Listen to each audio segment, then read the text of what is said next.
Okay. We're on. Hello, we're back, kind of. So this is a new game. It is not Dungeons and Dragons, it's DreadLore, the DreadLore system. Finally. This game is going to be an investigative, kind of a Call of Cthulhu, think hunter, World of Darkness type setting. And it is set in Detroit in 1982. Why? I'm not really sure why I picked Detroit 1982. I just had never done that time period. And I got tired of doing like 1890 or 1920s Call of Cthulhu. So these characters, these players, have all played DreadLore in various settings. We'll introduce everybody and talk about your character in this game. This campaign is called The Red Writ. Who wants to start?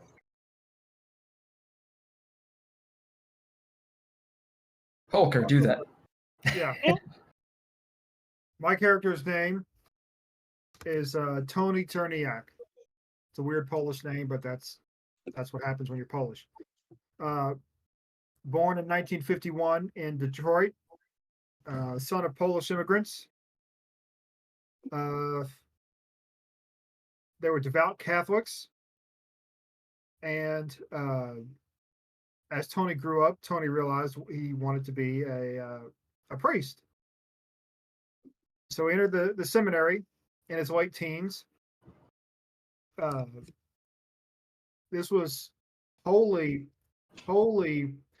due to his desire to serve the Catholic Church and his community around him, and had nothing to do with avoiding the draft. That had nothing to do with it. Absolutely Right. nothing whatsoever. Anyways, as he delved into his theological studies, he realized that it was more, he liked more than just the sacraments. He liked some of the more mysterious, darker sides of the faith, like the occult. But this fascination didn't go over so well with his comrades, with his fellow priests and clergy. And when the Vietnam War ended, he realized that maybe the secular life was probably more of a draw. At least he found a setting where he could pursue these interests in peace. So he stepped away and ended up, kind of by luck, as a border guard, and he was stationed at the Detroit Windsor Tunnel, where he is there to this day.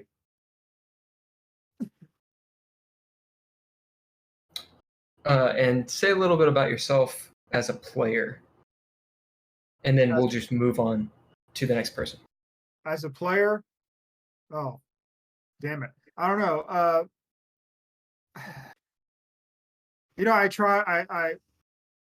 I try and get into the characters that I play and do a lot of research, and I'll be doing more research on this guy.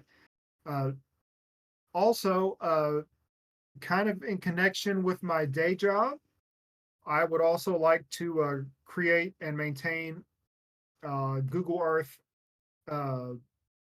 file that people could download and reference and maybe use to take notes.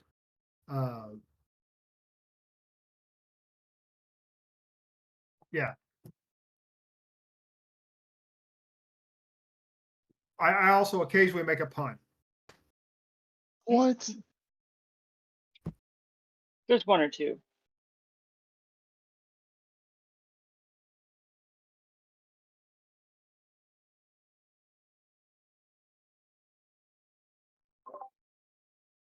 Nord, my name is Ken. I run a little TV production. So if you think it looks different, DreadLore looks different from maybe the way it used to. Part of what you see is my stepping in and trying to change. Almost entirely what we're doing is. So I'm a filmmaker in real life, but and a journalist, and the character I'm playing is actually a journalist, and his name is Nord Zetterberg. He is Swedish, from Sweden. Grew up on a His parents died, much like Batman's parents, early on in his life, and he was adopted by a commander at the U.S.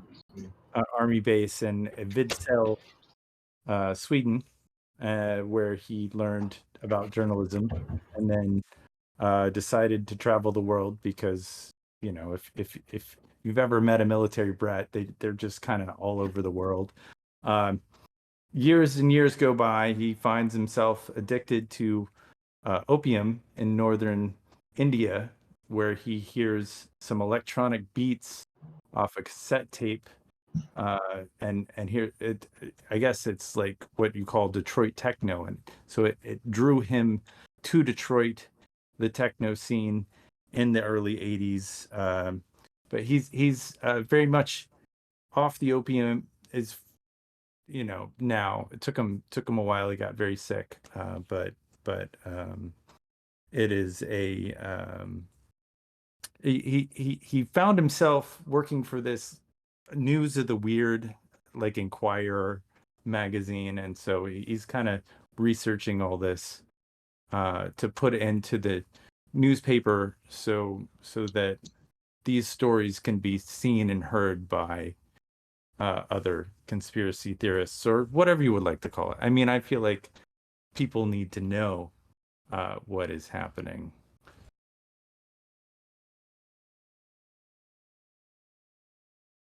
Next. So, my character is Leah Mizrahi. She is an ex-IDF soldier. She was a descendant from some Holocaust survivors, and decided, she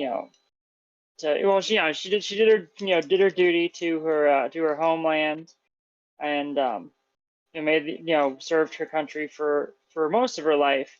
But in her 30s, she had a kid and tried to just settle down, and fortunately she realized that she chose the wrong part of the country to settle down in, and kind of got a little bit tired of constantly feeling under threat, so she decided to move her and her family to the United States. She's living in the Holy Land her whole life. She's heard a lot of weird stories about different experiences people have had. She's never experienced anything herself, but she's always been a little bit skeptical. But she's definitely heard of really weird things happening that just like can't be explained easily.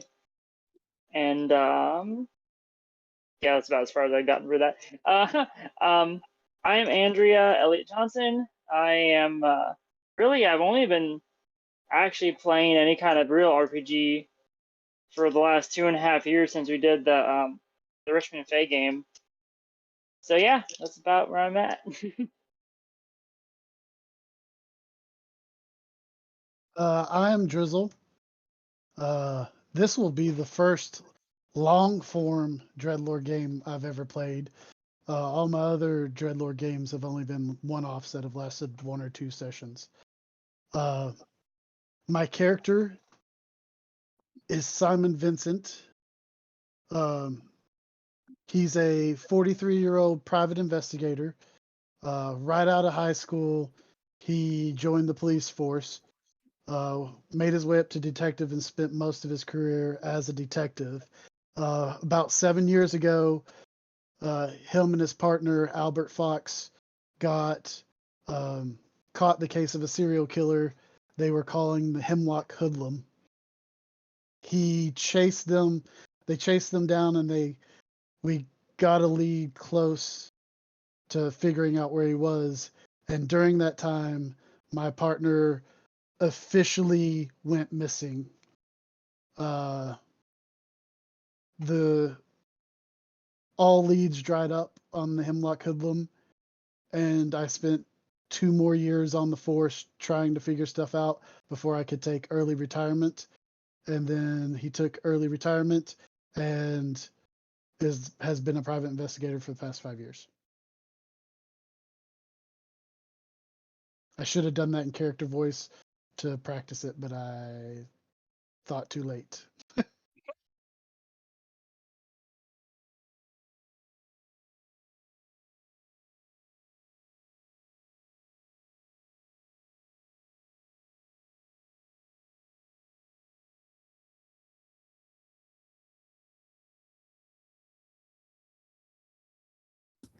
This is a magic of a little bit of dead air.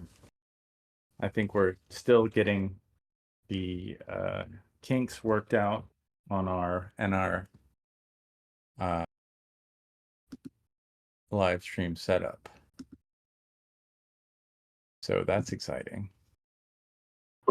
Indeed. I realized, why didn't I just flip myself to the other side of this table instead of showing, my bedroom. Right. Yeah, all of that's really well done. So one of the aspects of DreadLore, I'm not gonna describe too much of the game because I want to play. And if there are people that are in the chat or that are watching this that want to know about DreadLore, there are links to the book and information and all that stuff. And you can also ask questions. But one of the aspects of it is advancements. That's how you get your character to be more powerful. That's how you get your character to be more powerful. My fault. And so all of you will get one advancement for such good descriptions and all that good stuff. Is that on top of the one that we got for posting? Yeah, if you posted your stuff, then you got one as well. Okay. So what you can do with an advancement, just as a refresher, you can get a trait. If you don't know what that trait's going to be, you can just put a little asterisk and create it on the fly. You can get an upgrade to one of your abilities. You can get an ability. You could add a use to proficiencies. You could also add a trait to a piece of ninja gear, which if you do that, then when you bid that ninja gear, it gives you a higher die type. So all of those are good options.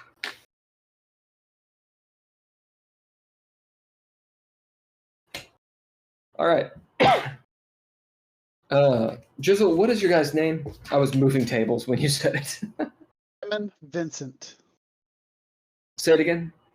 Simon Vincent. Simon Vincent. And you are a retired, or you're a PI. Yes.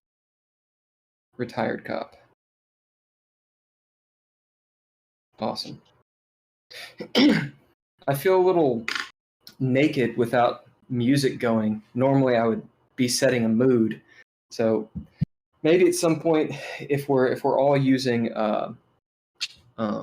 headphones or whatever, at some point I can just tell you what song to play, and if you want to play it, you can. So just play something creepy on your end. Right. So you're in Detroit, 1982. We're not going to go super duper literal with this. So like if you really true, I'm sorry? That's creepy enough, by the way. If you know a lot about Detroit, great, and use that for your character. I've just done a little bit of research on it. And so this will actually be kind of an interesting way to learn about it. So you all are aware, since you live in Detroit, your characters do, because I say so. For whatever reason. And you're not moving out for some reason. So in the 50s, the Hudson Motor Company, I believe what it's called, closes down, and as well as several other industries. And since the 50s, Detroit has been in decline. This game takes place at the Jefferson Corridor, which Ken has a map. I should actually just post it on here. Ken, are you cool posting stuff in the group for that stuff? Yeah, I can post. That way they can see it too. I know that you sent me the map, and so I just It's haven't all in gotten the email. there. Okay. Yeah, that's that I will get that map up in just a second. All good. Right. So the Jefferson Corridor, it's on the north side of this river, which I think is the Detroit River.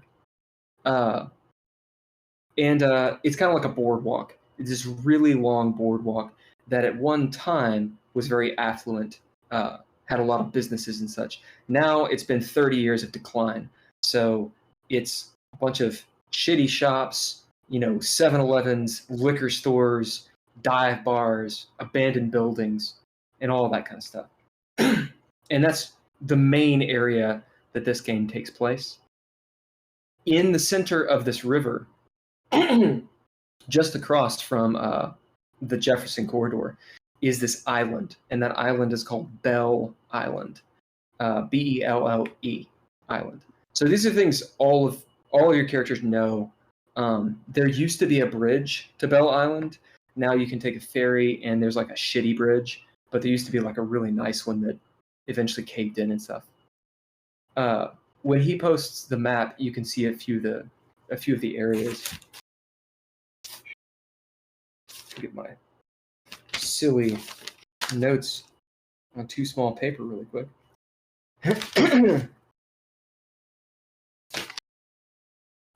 Where are you? Oh, there's a place called Grosse Pointe, and you got to spell it like the French. It's got E's where there should be no E's. Or Grosse like the Pointe, movie. right? Grosse Pointe Blank.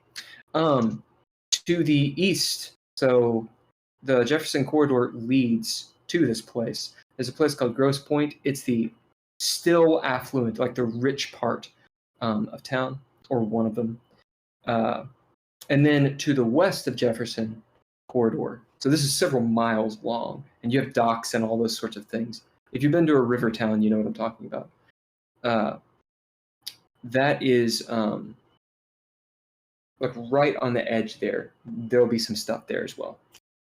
It's like South Detroit.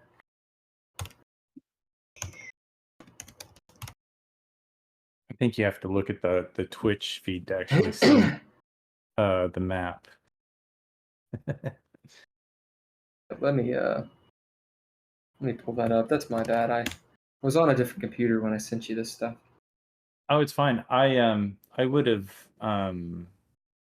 grabbed it. I just forgot about that you sent me an email. So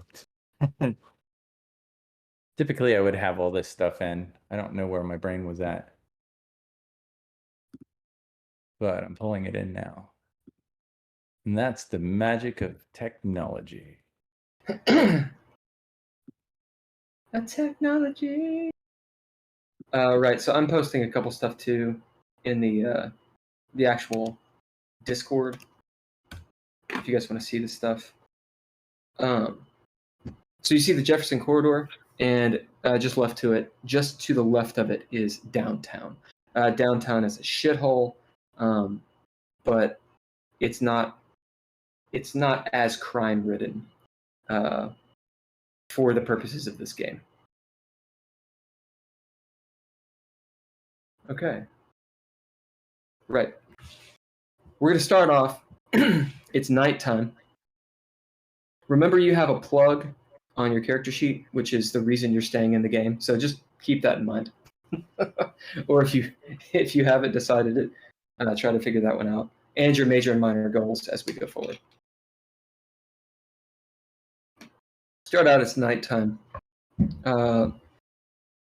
Simon Vincent, where do you live? What kind of place do you live in? And where are you in Detroit? Which you can look at that map to decide. And I'm going to ask the same thing for all of you, so you go ahead and look. It would probably be like a shitty rundown apartment, because I don't make as much money being a private eye.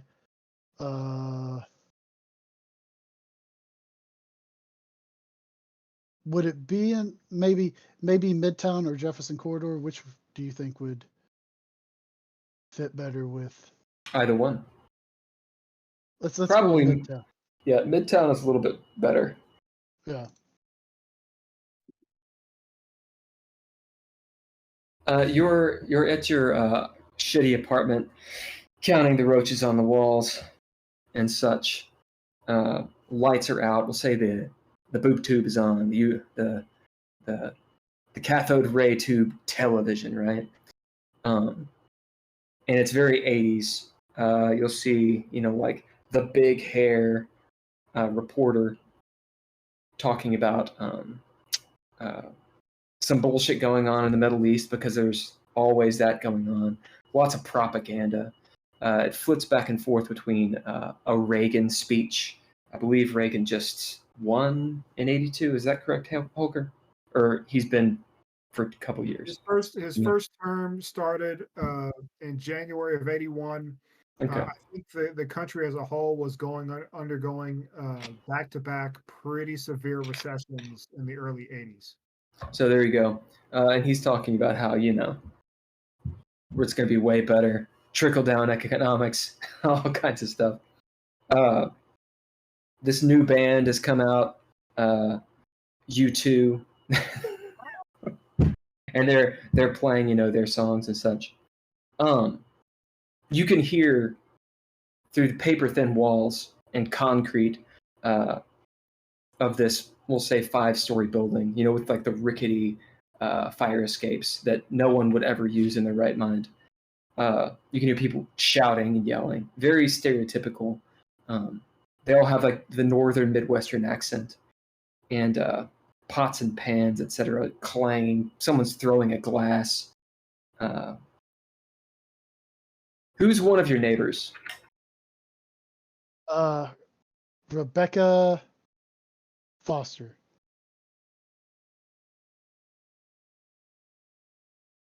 Rebecca Foster. And we're going to find out how old she is. Yeah. So Rebecca she's real young. She's around 20. And she's rather clumsy, as you don't know for sure, but you could assume she's just maybe not thrown the glass and knocked it over. Or she's not thrown the glass, she's knocked it over. As you hear, like dominoes, shit fall down like a bookshelf. As you hear Rebecca say, fuck, and start trying to clean up shit. She's tripped over something. And she'll be the apartment right next to you. We'll say you're on a corner. So there's one apartment next to you. It's around 9 o'clock. What is the case you've been working on? Most recent case was basically. Oh, let me see. Most recent case I've been working on. There was like most of them I get these days, just taking pictures of people having sex. Yeah, you don't always get the good ones. Occasionally you get a good one, but most of it's infidelity. You are working for Juliana Twerb.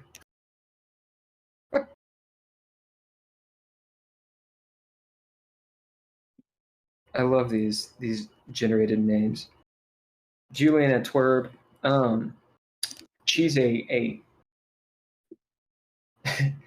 she's a dock worker, and incredibly strong. She kind of has a misshapen face because a crate fell on it, and she survived.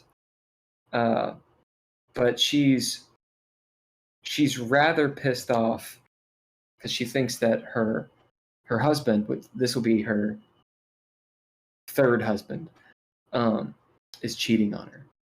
So that's who you've been working for. She's gonna pay you $30 a week. Okay, so I kind of, do you care if I add an angle to that? Yes, Because you I may. feel like Because I feel like it'd be kind of cool if, like, you basically discovered that there's no infidelity. She's just insecure because she thinks she's ugly, and she doesn't feel like she's worthy of being loved, kind of thing. Yep. That's something you can use to your advantage if you wish. Depends on what kind of person Simon Vincent is. We'll say that you have a whole dossier of these pictures of her husband. What's her husband's name? Anybody have any ideas? Daryl Higgins.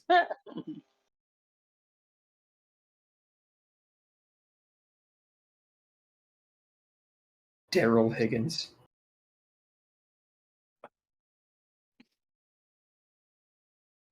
Daryl Higgins. Let's see. Well, that's pretty awesome. Daryl Higgins is he's a squat man, powerfully built. We'll say he also works on the docks. Plain looking. We'll say he's in his 40s, and you have plenty of pictures of him. You've tailed him for how long? Let's say a month or something like that. And he's not cheating on her at all. However, he is a thief. So you have some photos of him breaking into people's cars, jimmying locks and such, and maybe like even one of him like in a grocery store that he's broken into, and he's like eating a Hershey bar that he didn't pay for, whatever. So you're sitting there, Simon, with this dossier open. You're sitting there in your boxers, no shirt on. The dossier is on the bed between your legs. TV's going. What do you bid in this moment? Tell us a little bit about your life. So, well, things have gone downhill since I became a PI. But it's what I can do. It's what I'm good at. I don't always get the big cases. There's been one or two that have gotten a little bit of notoriety since I became a PI, but that's something different. I'm sitting here. I don't let people get too close to me, especially since I lost my partner. And all the commotion that the other people on the force gave me after his disappearance. Nobody would believe what I said, but that's their own. That's their prerogative.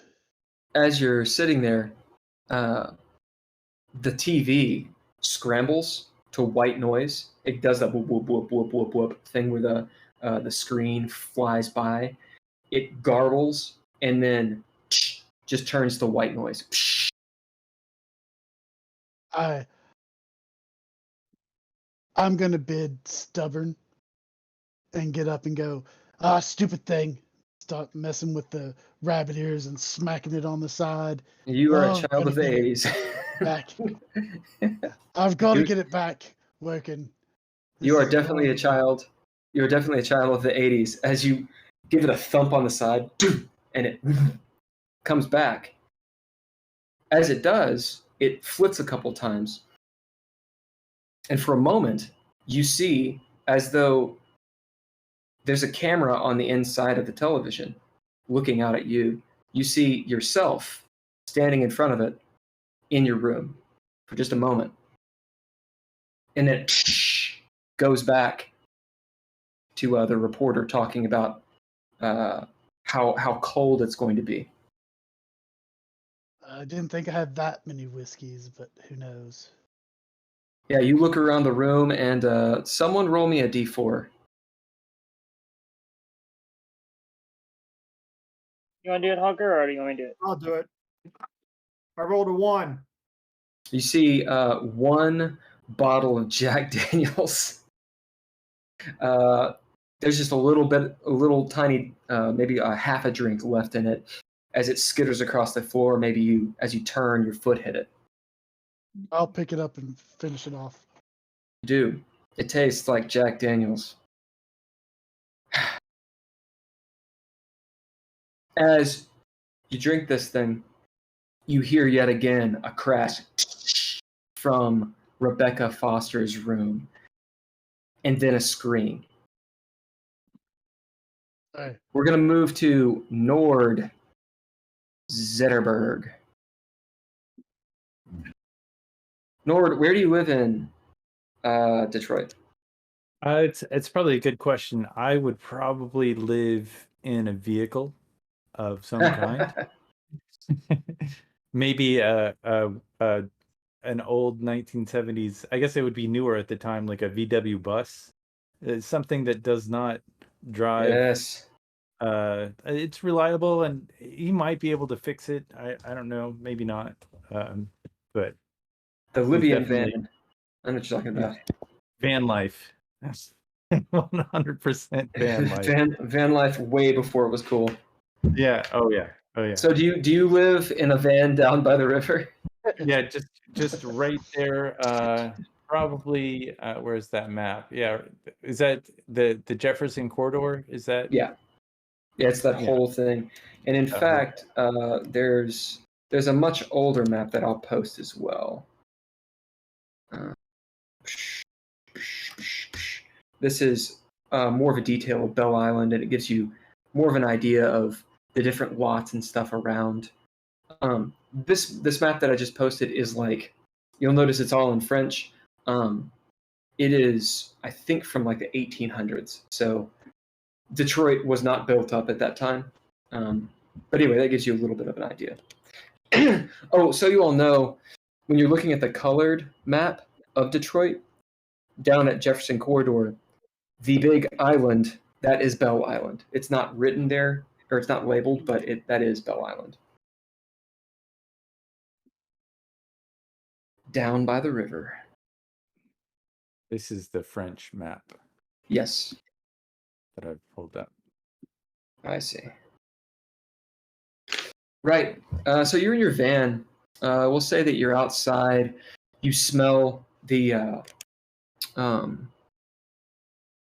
river. Hulker, what is the name of that river? Is it the Detroit River? I don't want to sound like a total douchebag and be like, the Hudson. I think it's the Detroit River. I believe it to is. be honest, I'm kind of stumped, so I don't want to say for sure. There is a Detroit River by Detroit, so it probably is that. That's It probably is. Yeah, it is. It's the Detroit it is- River. it Liver, goes Detroit Liver. Oh, 24 miles from Lake St. Clair to Lake Erie. okay, cool. Indeed. In fact, why did I not just fucking pull it up on motherfucking Google Maps? Jesus. Yeah, Google, man. Jesus. There, I posted up where it is. As So an it is the aside, Detroit. Go on.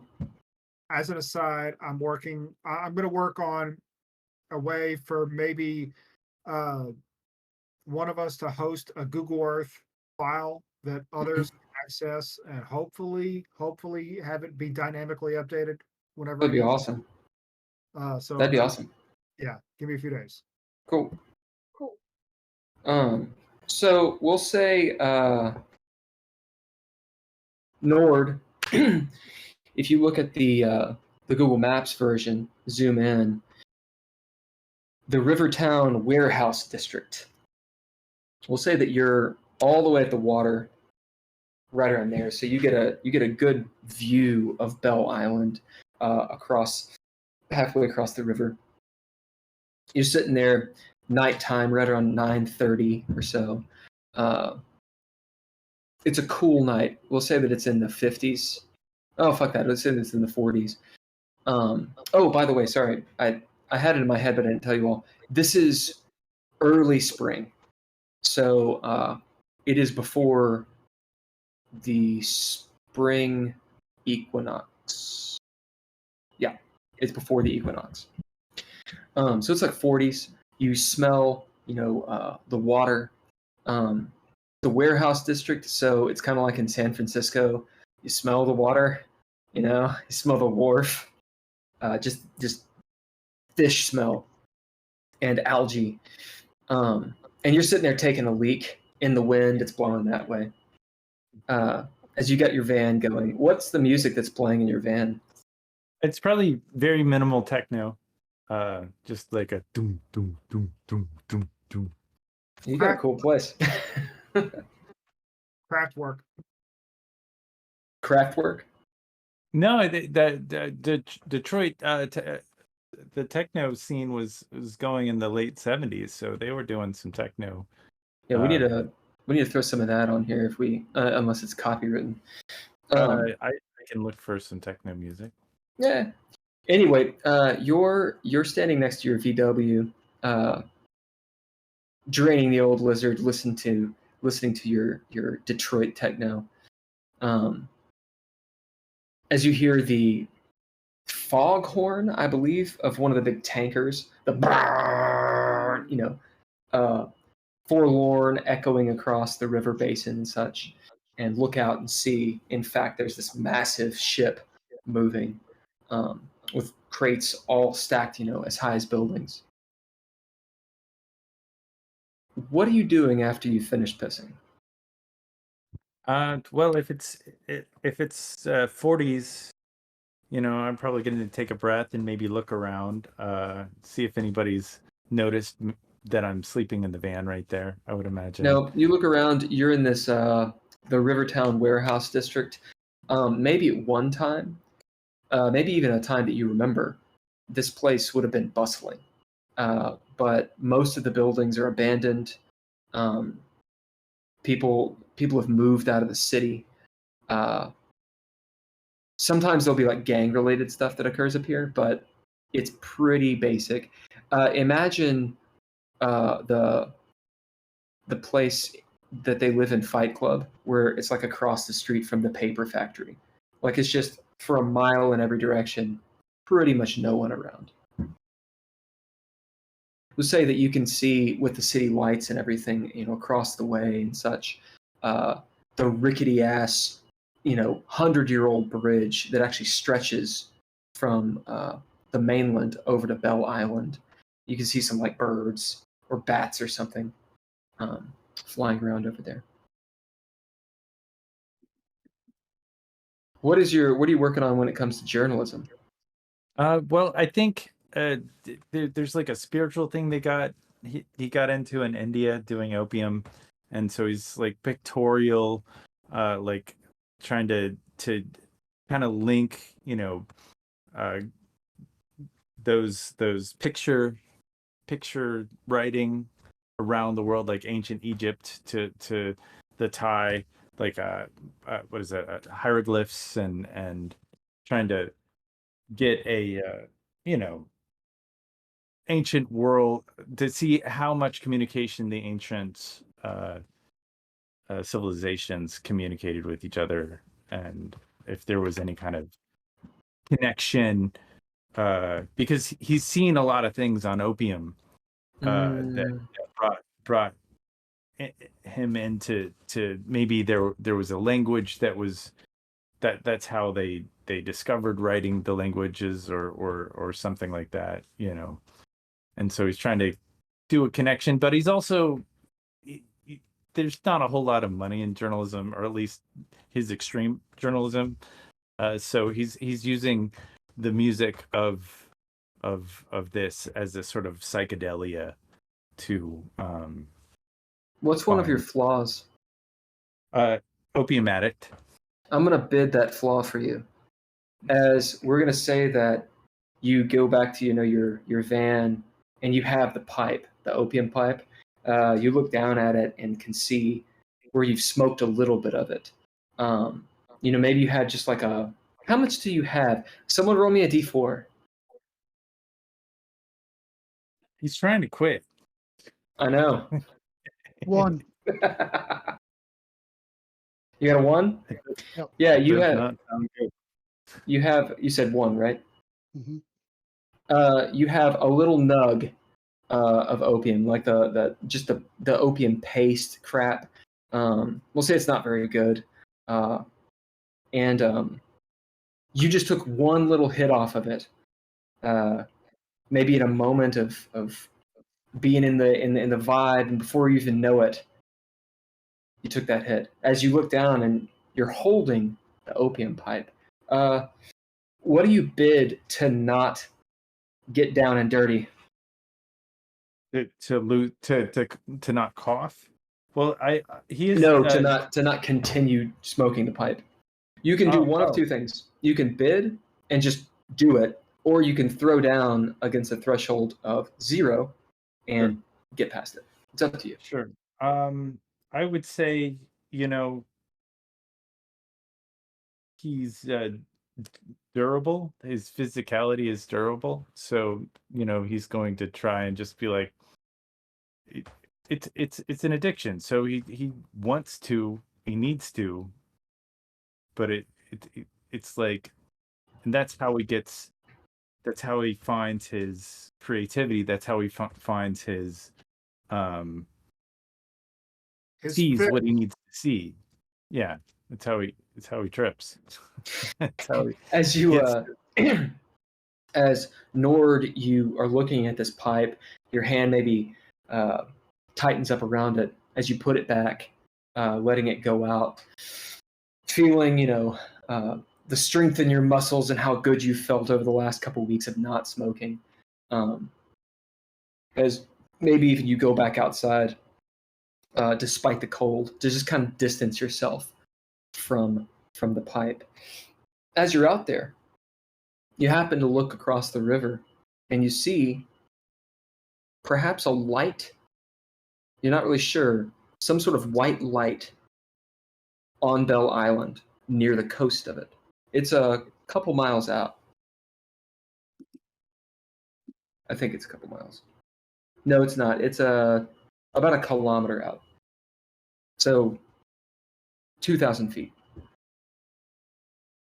Did was it a normal light, or did it have? Now, you know that sometimes people go to Bell Island, but there's been talk, since you're a journalist, there's been talk about something going on there. If you want to bid, you can know what that is. Sure. Or you can. I will bid journalist. As bid journalist, you've heard a little bit of a scoop, perhaps. Supposedly, there's going to be revitalization efforts on the city, specifically at Bell Island, to start like a park and bring people back in. But these are just starting. It's likely to be a few years before it gets started. So every so often, that a surveyor or a prospector will go out there. They're looking for buyers and that kind of stuff. A hard sell considering what Detroit has become. So it's not out of the complete ordinary that there'd be someone out there, but it is pretty late, and you only see that one white light. Is it a normal looking light, like a flashlight, or is it? It's hard to tell. It's hard to tell from this distance. How would you find out? What would you do? I would need to bid something. Yep. Or you could have a piece of ninja gear that allows it. I have a camera. I have a camera. Maybe I'll take my camera and like put a lens on it, like a telephoto lens on it, and just kind of look across. Do you want to bid the camera, or do you want to do another bid to do this? You can also throw down. Okay. Right. As you bid the camera, you put your telephoto lens on it, and you have a really nice camera, we'll say. So if you don't have it written down, put whatever the camera is, the fact that you have whatever lenses you have, since you actually know cameras. And you can give your camera a single trait, since we'll say it's just really nice. And it's whatever you want it to be. What that'll mean is when you bid your camera or that trait associated with your camera, it will give you a D6 instead of a D4. Okay. As you put your telephoto lens on there, set up the camera maybe on the replacement tire of your bus to stabilize it, and zoom in across the way. You just catch, it's like trying to look at the moon, so it's kind of weird to find the light. You just catch a a bare foot, and a white dress. Imagine Galadriel's feet. As you look up and kind of refocus, and you see a woman in this beautiful white dress. Perhaps if Nord has read The Lord of the Rings, she looks like Galadriel. Except her ethnicity is what you probably guess since you're a world traveler. She's some sort of First Nation people. She's not facing you. She's walking slowly, almost ephemerally down the beach. And that's when you notice it doesn't look like her feet are actually touching the sand. What do you do? Because I've been living in this area for a minute, would I know where there would be a boat or something that I could get to? Yeah, you know, there's a Fisherman's Wharf, and there's some John boats, and the ferry's not running right now. There's also the bridge. Yeah. Oh, so there's a bridge to this island. It's just a rickety ass bridge. Yeah. But you can drive to it in your car, or you have to walk? You can drive on that bridge if you want. Okay. Nobody does, but you can. Oh, nobody does. So I would probably not do that. I would probably take the bridge, but I would walk. I would drive to the bridge, but I would walk across it. Sure. As you jump in your VW and start heading towards the bridge. Leah Mazahi. Yes?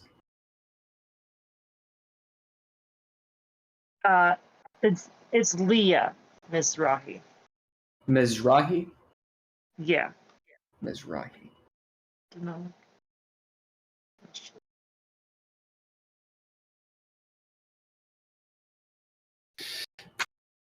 Where do you live in Detroit? I figured I wasn't really sure which part would be the nicer part of town. It'd be Grosse Point would be the nicest part. Otherwise, the New Center area, West Side. Okay, because I figured she probably would have, saved up a good amount of money to, to make sure she could move to a nice, place in that part for whatever reason, moving to Detroit. But, so yeah, let's say, would the park area be nice or not really? Oh, Palmer Park. Let me see.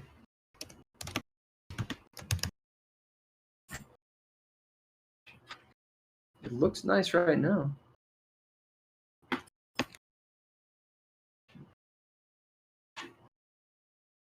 The 1980s saw a notable decline in the park's prestige. Okay.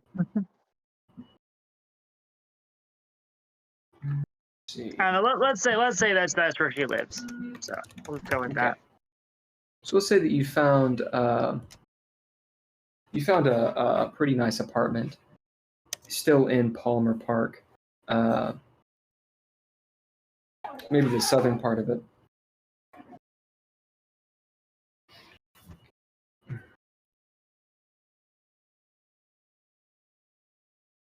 What does Leah do for a job? At this point in her life, she's just a stay-at-home mom to her 10-year-old. Oh, you're giving me that. Awesome. All right, what's her 10-year-old's? It was a bad move, Andrea. Oh no. What's her what's Leah's 10-year-old daughter's name? Oh, daughter. Okay. Let's go Was with it a son? I'm cool with daughter. Let's go with that. We'll say it's her name is Mariah. All right.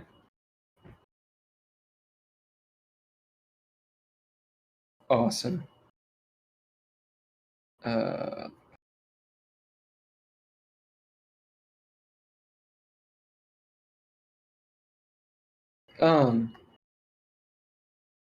It's around 9:30-ish, 9:45-ish. Mariah is asleep in her room. You're on like the second floor of this apartment building. Again, all the apartments kind of look the same. You've got the fire escape and stuff. Yours just looks much better than Simon's. We'll say that you actually know the private investigator Simon Vincent. Maybe when you first got to Detroit, you were looking around for a good place. You'd heard all kinds of stories and everything, and perhaps you had hired Simon briefly to just check out the area that you're in and make sure that a few of the people were what they say they were. Okay. Are you cool with that, Simon? Sounds good to me. So you guys know each other, is the point. Maybe you're standing in the kitchen cooking some ramen or something in one of these newfangled microwaves they keep on raving about. And thinking, perhaps, about how your apartment is much nicer than Simon's. And maybe wonder, why does he continue living in such a shithole? Who knows? Who knows? These crazy American people. The floor will be that 1970s linoleum with like all different shades of orange, squares and rectangles that just goes out. Everything is wood or faux wood, and it's one of those little shotgun kitchens. So it's a nice place, as in it's fairly clean, but it's small. Mariah's in her room, asleep. Her room has the big bay window, like the big Spider-Man window, where it can like get out onto the fire escape, and you can put your potted plants and shit. Yeah. And that's one of the things maybe you recognized about this apartment is the windows do not have bars on them. So that was perhaps telling that it was a bit better. Your TV's on low. Again, it's the same thing that Simon was listening to, the news, and every so often Ronald Reagan doing his thing. Yeah, what are you doing? As beep, beep, beep, the microwave dings that your ramen is finished.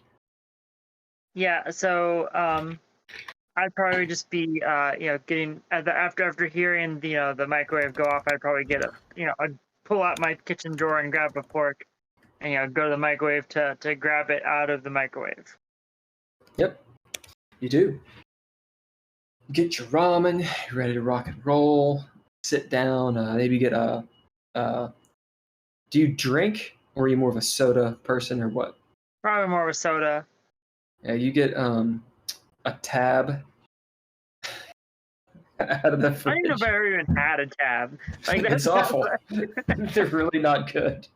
It's this purple diet drink. It's like the only one. As you get a tab out, you're like, this isn't that bad. Sit down, and you got your little fold-out table with the tab and your ramen that you're eating with a fork. So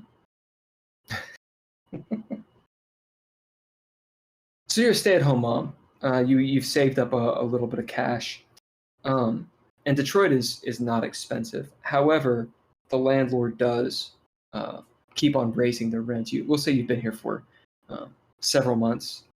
When did you get out of the military and move? Right, basically, I got out of the military right around when my daughter was born. So 10 years ago. Yeah, but then I did move. And I tried to stay in Israel for a while. I moved to the Sinai area, hoping that would be a nice place to live. But then, realized that it wasn't gonna be held for an actual place to live long term. So, with the daughter, just decided to, and her husband, decided to move to the United States and just avoid any, as much of that as possible. Yeah. As you're sitting there, you can either bid or throw down to notice something. Let's see. I'll bid seasoned. Would that work? Yeah. As you're sitting there, it's been 10 years since you were in the IDF, but your senses are still pretty keen. As you're pretty sure. At first, do you hear it? As you notice yourself holding still and turning down the volume on their TV, as your head reflexively turns to the door, and you realize you heard footsteps outside of your door. As you sit there waiting, you don't hit mute because that would be obvious. You hear of someone or footsteps outside of your door. Your front door. Okay. So at this point, I'd probably go ahead and I'd put the noodles down on the table and get up. I don't think she would have kept a weapon just because she kind of wanted to get away from that that life. Sure. So she'll go up. Is there a peephole on the door? Yeah. Okay, so she'll get up and she will sort of, as quietly as she can, go to the peephole and see if she can see anything outside the door. Okay. Well, someone roll me a die, and before you tell the result, Andrea, say high or low. Okay. Let's say low. I will roll. Do it. It was high. Okay. As Leah, as you look out the peephole, you just see the fish-eyed, effect of the hallway as it goes out. You don't see anyone out there. The yellow sodium lights, blink, ding, ding, ding. It's dark, of course. Think of like a hallway in The Shining. Nice place. And you see down the hallway. We'll say that you're on a corner as well. So at this point, not seeing anything, I'll pull my eye away from the hole and press my ear to see if I can hear anything. As you press your ear up, and you bid seasoned, you hear kind of a shuffling, a rustle perhaps of clothes against the wall. So someone is out there, and they're avoiding the people. Okay. Let's say that there's a hallway table next to the to where the entrance is, and then have like one of those umbrella stands. Sure. Would it be all right if I pull out an umbrella from that? Yep. You pull out an umbrella like a sword. And then as soon as I have that, I will basically quickly yank open the door and look out. Yeah, as you unlock the door really quick, I'm assuming it has a deadbolt and a chain. So as you're doing that, what do you bid to do this really fast and get the jump on the person? I'm gonna bid precise, if that works. Yeah. As perhaps you've done this before. You, at the same time, unclick the chain, flip the lock, kick open the door, and jump around the corner with your umbrella ready to spearfish somebody. And you see Cloise, a former IDF colleague of yours. He looks worse for the wear. He's covered in sweat. He's still got the military cut. A little bit of salt and pepper in his hair now. An Israeli guy.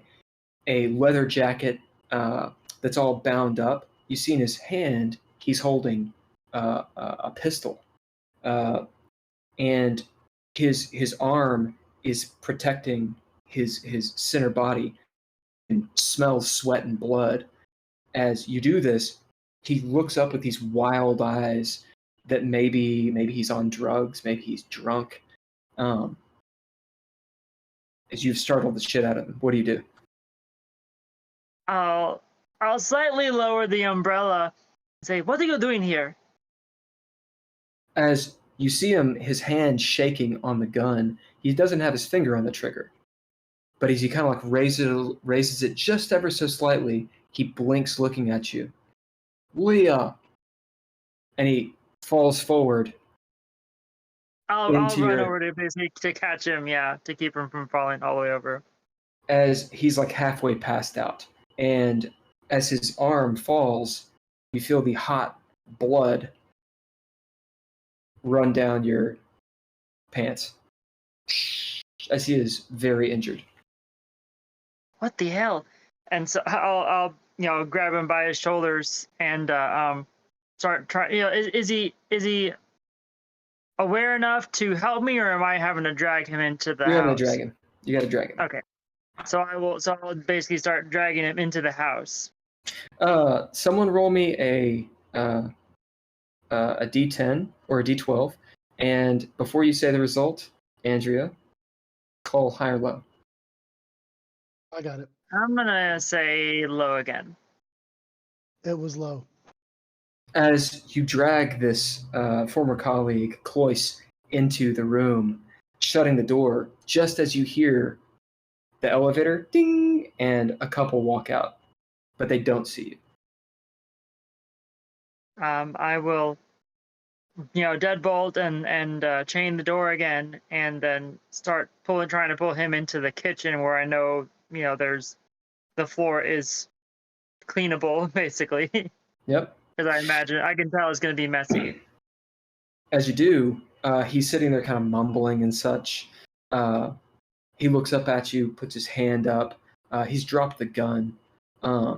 Since you called low and it was low, we'll say that you picked up the gun. So you have a pistol now that is loaded. Yeah, what do you do? What'd you say his name was again? Cloise. Cloise. Damn it, Cloise! What are you doing? As he spits up some blood. You'll see her basically, or she will, after she's gotten him to the kitchen, she'll start, taking off his clothes and trying to figure out exactly where the blood is coming from. Yep. As you start taking off his jacket and such, and you see he has this massive gash, like where his liver is, and you can see that the blood is this dark red color. As he's coming in and out of consciousness, his hand is on your face. Is it really you? As there's all kinds of blood print on your face and in your hair. The terrible monster. As he's muttering. What are you talking about? That's crazy. So now she's seen the guys. Is it definitely pretty deep? I mean, obviously it's bleeding a lot, but yeah. Okay. You hold on a second. I'm going to go get some supplies. Don't leave me. If I don't leave you, you're gonna bleed out on my floor. You see him kind of curl up a little bit. So she'll go into her bathroom and get a little first aid kit that she's kind of, it's a bit, initially it was pretty basic, but she's messed around with it a little bit to make it, how she knows how to take care of somebody who's injured. Yep. You do. So she'll come back, and put it on the ground next to him. You see he's gray looking. So at this point, she will, pull open. She'll get some disinfectant, wipes, and she'll go to. I'm assuming it's probably a gas stove that she has in this area, sure. right? So she'll grab a needle and some thread out of the box, and she'll go to the gas stove, turn it on for a second, and heat the needle up, and start getting to work on sewing up his wound. As you undress his, the top part, maybe rip his shirt off, you see that the wound is jagged. and it's about that long. That goes like around the entire side of his body. You can see some organ there, and you can see that his liver is, if it's there, it's all jacked up. He's incredibly wounded. As you start stitching that shit up real quick, he kind of grunts as you do. He's almost completely out of it. Breath is shallow as he looks up at you and he says, "DuPont!" And in his hand, he's got this something scrunched up in his hand. "DuPont!" The textile And he goes company? unconscious. And he goes unconscious. All right, and so at this point, she'll, after the initial want to help him. "What did you But do?" also- You hear from behind you. Your daughter is awake. She's in the kitchen, taking up the door frame, looking down with these saucer-wide eyes at this man.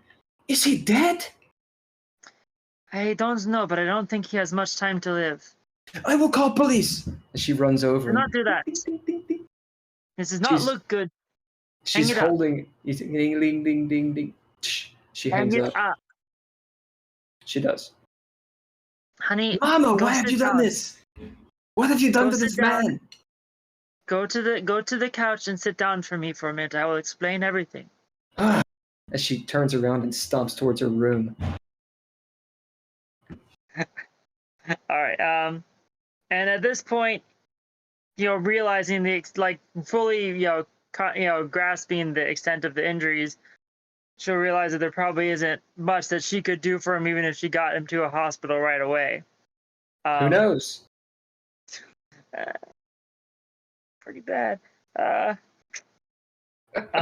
Remind me not to come to your house if I can. He's fucked. You're kind of fucked. But, Clearly, he is fucked. She will at the very least, get some dressing bandages and wrap him up as best she reasonably can, but and she'll try and at least make him comfortable as far as she can tell, laying Do on you her bid kitchen anything? floor. Do you bid anything to know anything about this situation? You were in the IDF and such. Yeah. I'll go ahead and bid my background soldier. As you bid your background soldier, he's dead as a doornail. Okay. He's the old one. done. Do what? I'd give him the old Yeller treatment. Not going to your house either. uh, Yeah, he's so dead. You can tell. okay. So she will. As you've seen wounds similar to this, it's a jagged cut, so it wasn't done with, a sword or something. It looks like maybe a claw, like a mauling, or perhaps he got into a wreck. It's not But a not bullet or anything like Yeah. that. A 50 cal bullet could do it if he was sort of nearby. Though that's unlikely, of course. And like his liver is like gone. You look in there and you see that there's no liver. There's like little chunks of it. So at this point, she'll pat the side of his face, and remembering that he had something curl up in his hand, she'll unclench his hand and take it out of his hand and see what it is. You will get a pip for remembering that. Here's a question. Was Cloise a former lover, or was he just a colleague? He was definitely not a lover, but he would have been a close friend of hers in the military. You just haven't seen him in 10 years. Yeah. Yeah. As you get that, it's this crumpled up piece of paper. As you unfold it and look, and you see it looks like it's written in blood, like with a fountain pen, and it's a language that you've never seen. It almost looks like hieroglyphs or something. Or it is a language you don't know, I should say. as it's like hieroglyphs. And that's when you hear outside the fire escape clang, clang, clang, clang, clang, clang, clang, clang. So at this point, I'm going to start, quickly going to my daughter's room. As you go to your daughter's room, you open the door. How much of a dick do I want to be? Hey, Ken, roll me a d12. Andrea, tell me high or low. Hi. It's high. It's 12. As your daughter, Mariah, did not lock the door. As you open the door and you see the window shades blow out as your daughter has left the building. Damn it! This is the last thing I need. And so she'll run out the the window and get onto the fire escape platform to see if she's already gone off the off the ladder, or if she's in the process of going down it. She is not in sight. Tony Toniak.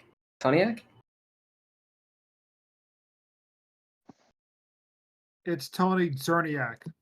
You'll see when I spell it. Czerniak. CZNER, or it's CZERNIAK.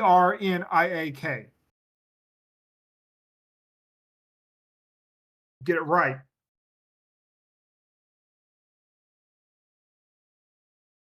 Czerniak. Czerniak. Well, whatever. Czerniak. Yeah. Miss Tony, where do you live in Detroit? I'm gonna say whichever side is cheaper. I'm guessing the east side.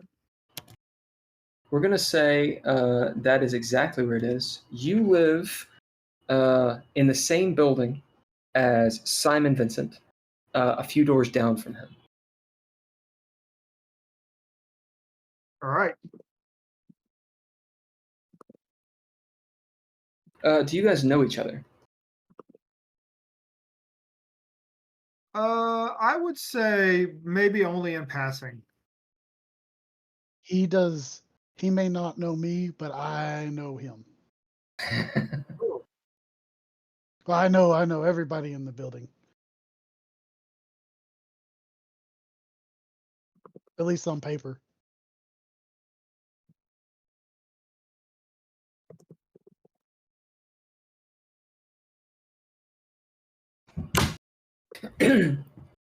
Tony, you're sitting there. We'll say that your TV is off. It's got like a rosary hanging off, a little Jesus thing stuck, Yeah.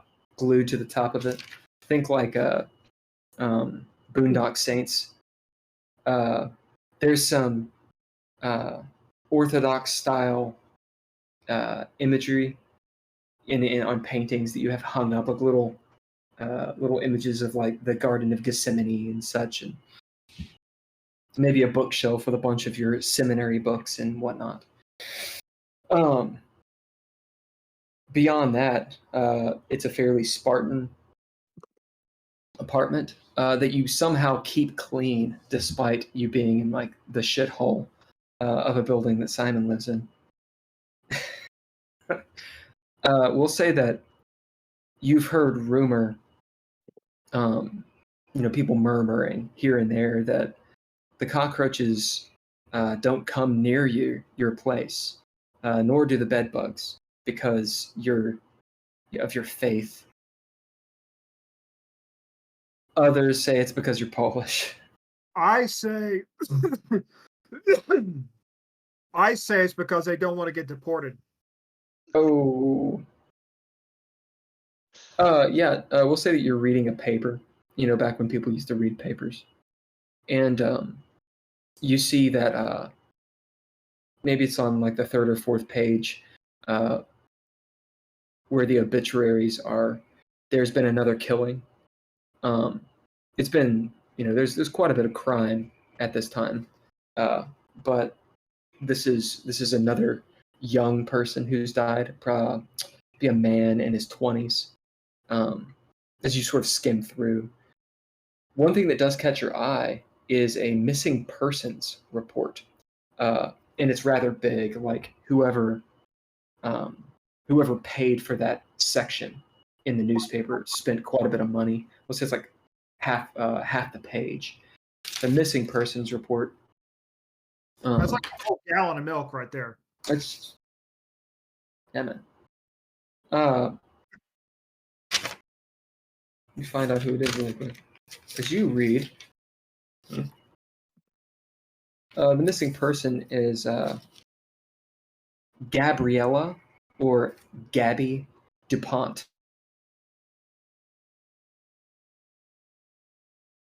And it shows this this African American girl. She's maybe 23. It looks like really pretty. Nice necklace, nice clothes. This is a fairly recent picture, but it's all in black and white and such, or newspaper colors. Been missing for we'll say a week. Huh. Yeah, I wonder if I know this person or I actually know someone who might know this person, because it wasn't too long ago that I was, rocking it as a future priest, and I might know a lot of people in certain. What do you bid to have perhaps? I'm gonna bid my background as a former priest. Yeah. Just background, sitting there thinking about this. You don't know her. Especially with DuPont. Anything that sounds French, Polish, Italian, Irish, whatever, that's because I would have encountered them. You think that back to the name DuPont, you know the name. There's a very wealthy family that lives in Grosse Pointe named DuPont, and something dealing with export or commercial trucking, perhaps something dealing with the river. You're not really sure, but it's some sort of big business type thing. An old name, and like American aristocracy. As for Gabriella, as you sit there looking at a picture, you may have seen her once at the church, which I believe is, I have it written down. There's actually a whole ton of churches.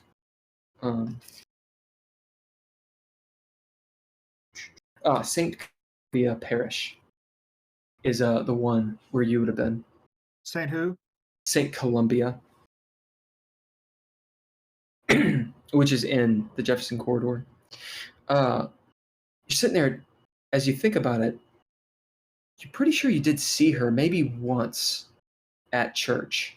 But it was like in the back, where they do the bowl thing, where like you walk in and dip your hand in the water. Yeah. She wasn't a member. And she was with someone, another girl. This was maybe a couple weeks ago, but it's hard to remember. So Tony kind of goes to church, but it's kind of weird and it's complicated because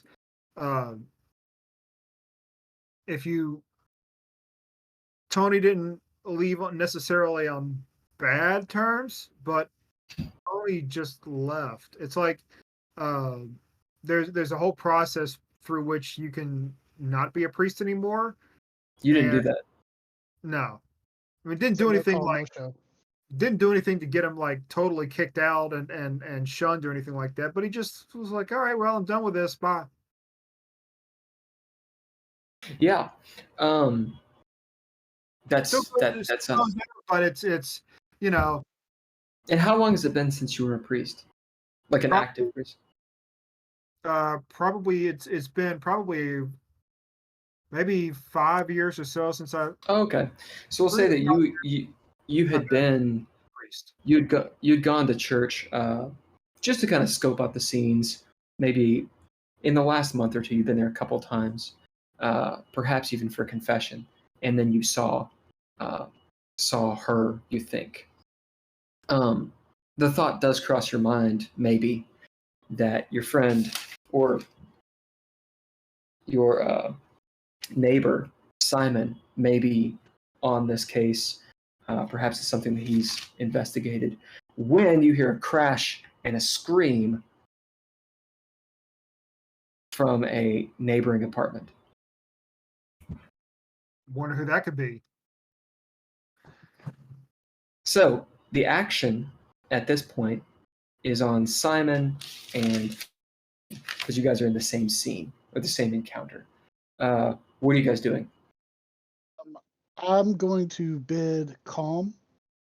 I will grab a nearby shirt, throw it on real quick, head out the door with my 38 snub nose revolver, and I've got it behind my back, and I'm knocking.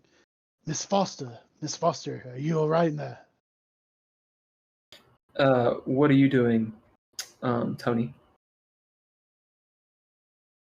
I'm also going to show up. I have a pistol and a knife hidden. The pistol is work issued, but I don't really display it. And I walk over there, and I see Simon at the scene, and I say, Simon, what? You know anything about this? There was a loud crash, and I heard her scream. If she doesn't respond, I'm kicking the door in. She doesn't respond. As you bid, you with your snub nose, and what is it that you bid? Calm. Calm. As you bid calm, you see Tony run up. Maybe not as calm as you. As you knock on the door, put your ear up to it, you hear the TV is on, and it's doing the garble, and you hear what sounds like crying, but no one comes to the door.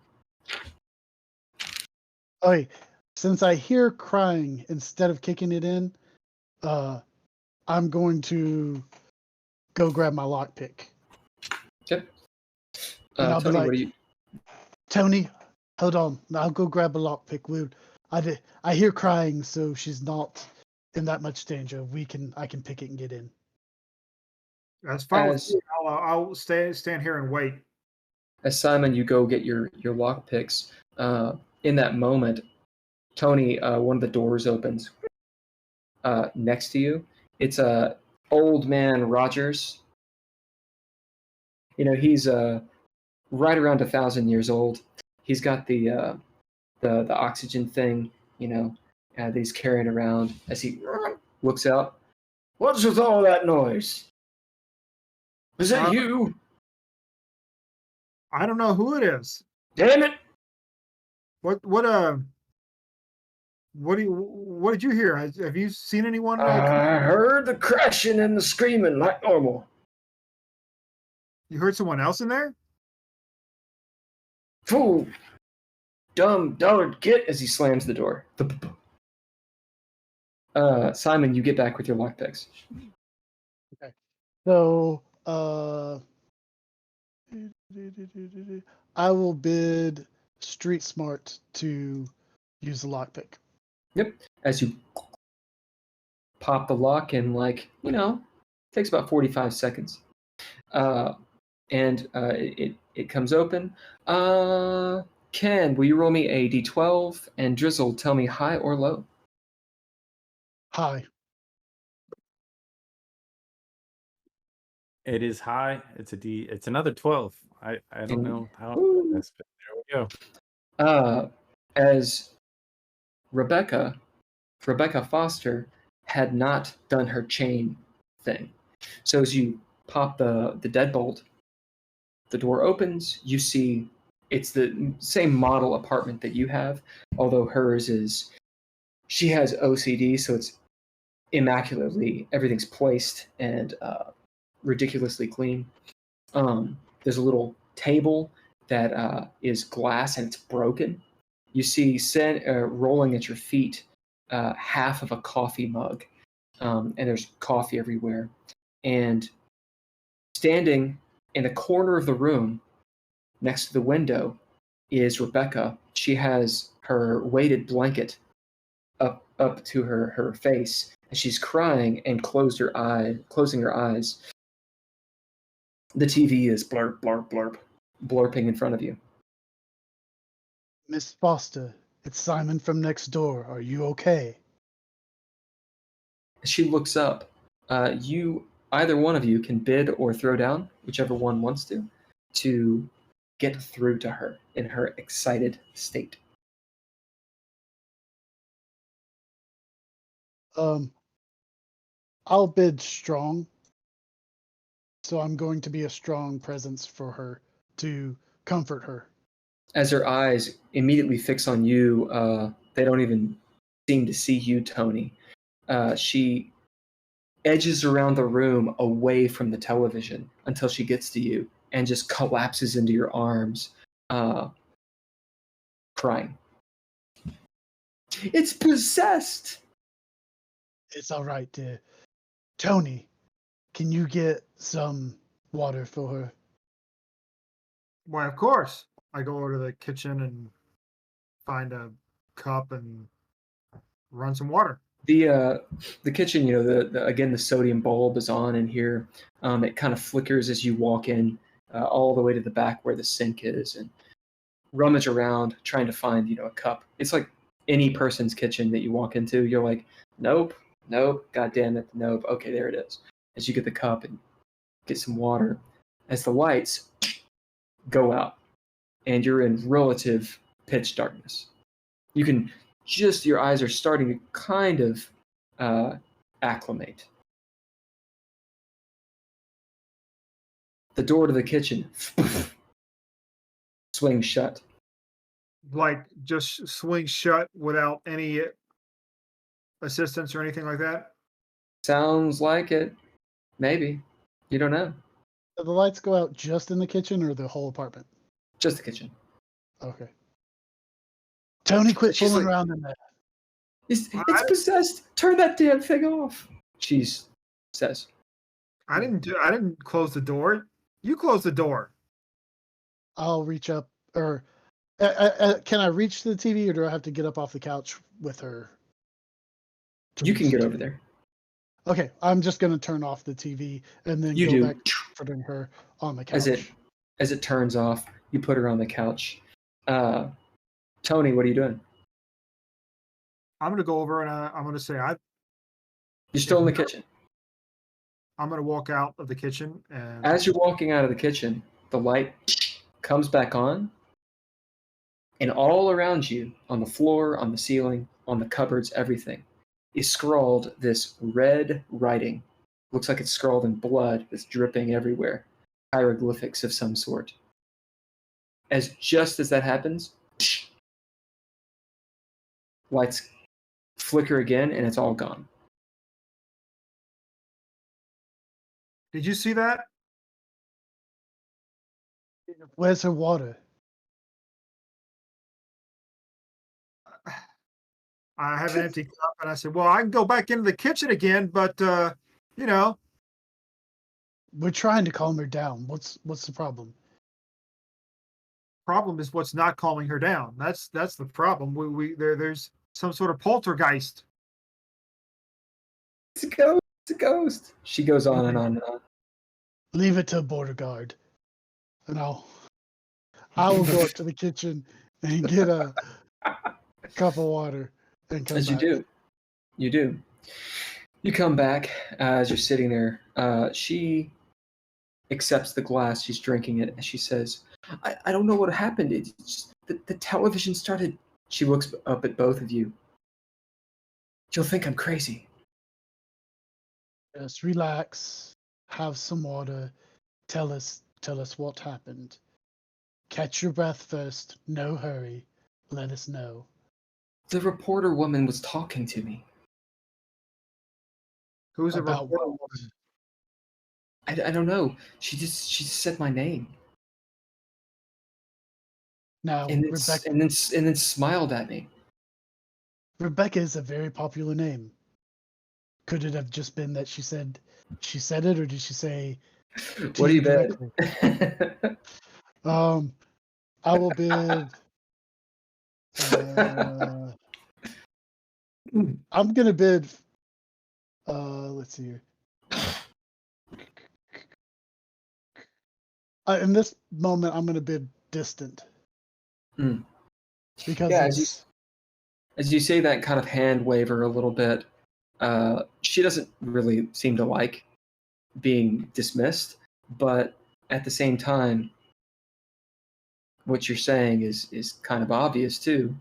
And she kind of nods and drinks more of the water. Tony, what are you doing? Sorry.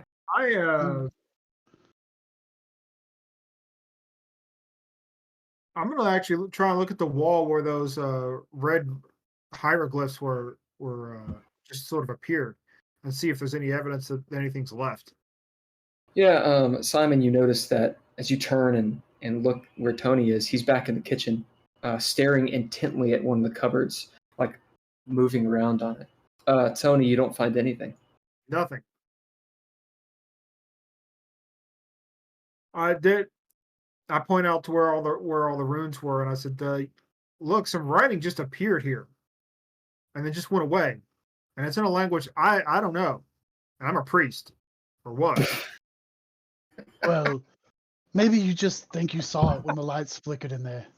No. I'll give you a tip for that. I saw those writings on that wall just as surely as I saw coke in this guy's trunk last week. Rebecca is shaking, but she seems to have calmed down a little bit. She looks up at you, Simon, and says, with wide eyes, I've seen the writing too. I just ignored it at first. How did the table get broken? She kind of like looks squeamish as she looks down. I threw my coffee mug at it.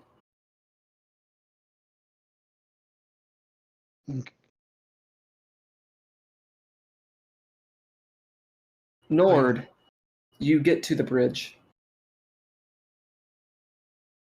You're in your VW. It's the engine is clanging, clang, clang, clang, clang, do do do do do do do, clang, clang, clang, clang, clang, do do do do do do do. As you see this rickety ass bridge, you can tell it's not completely straight. It's metal on the sides, the frame, but it's all wood otherwise.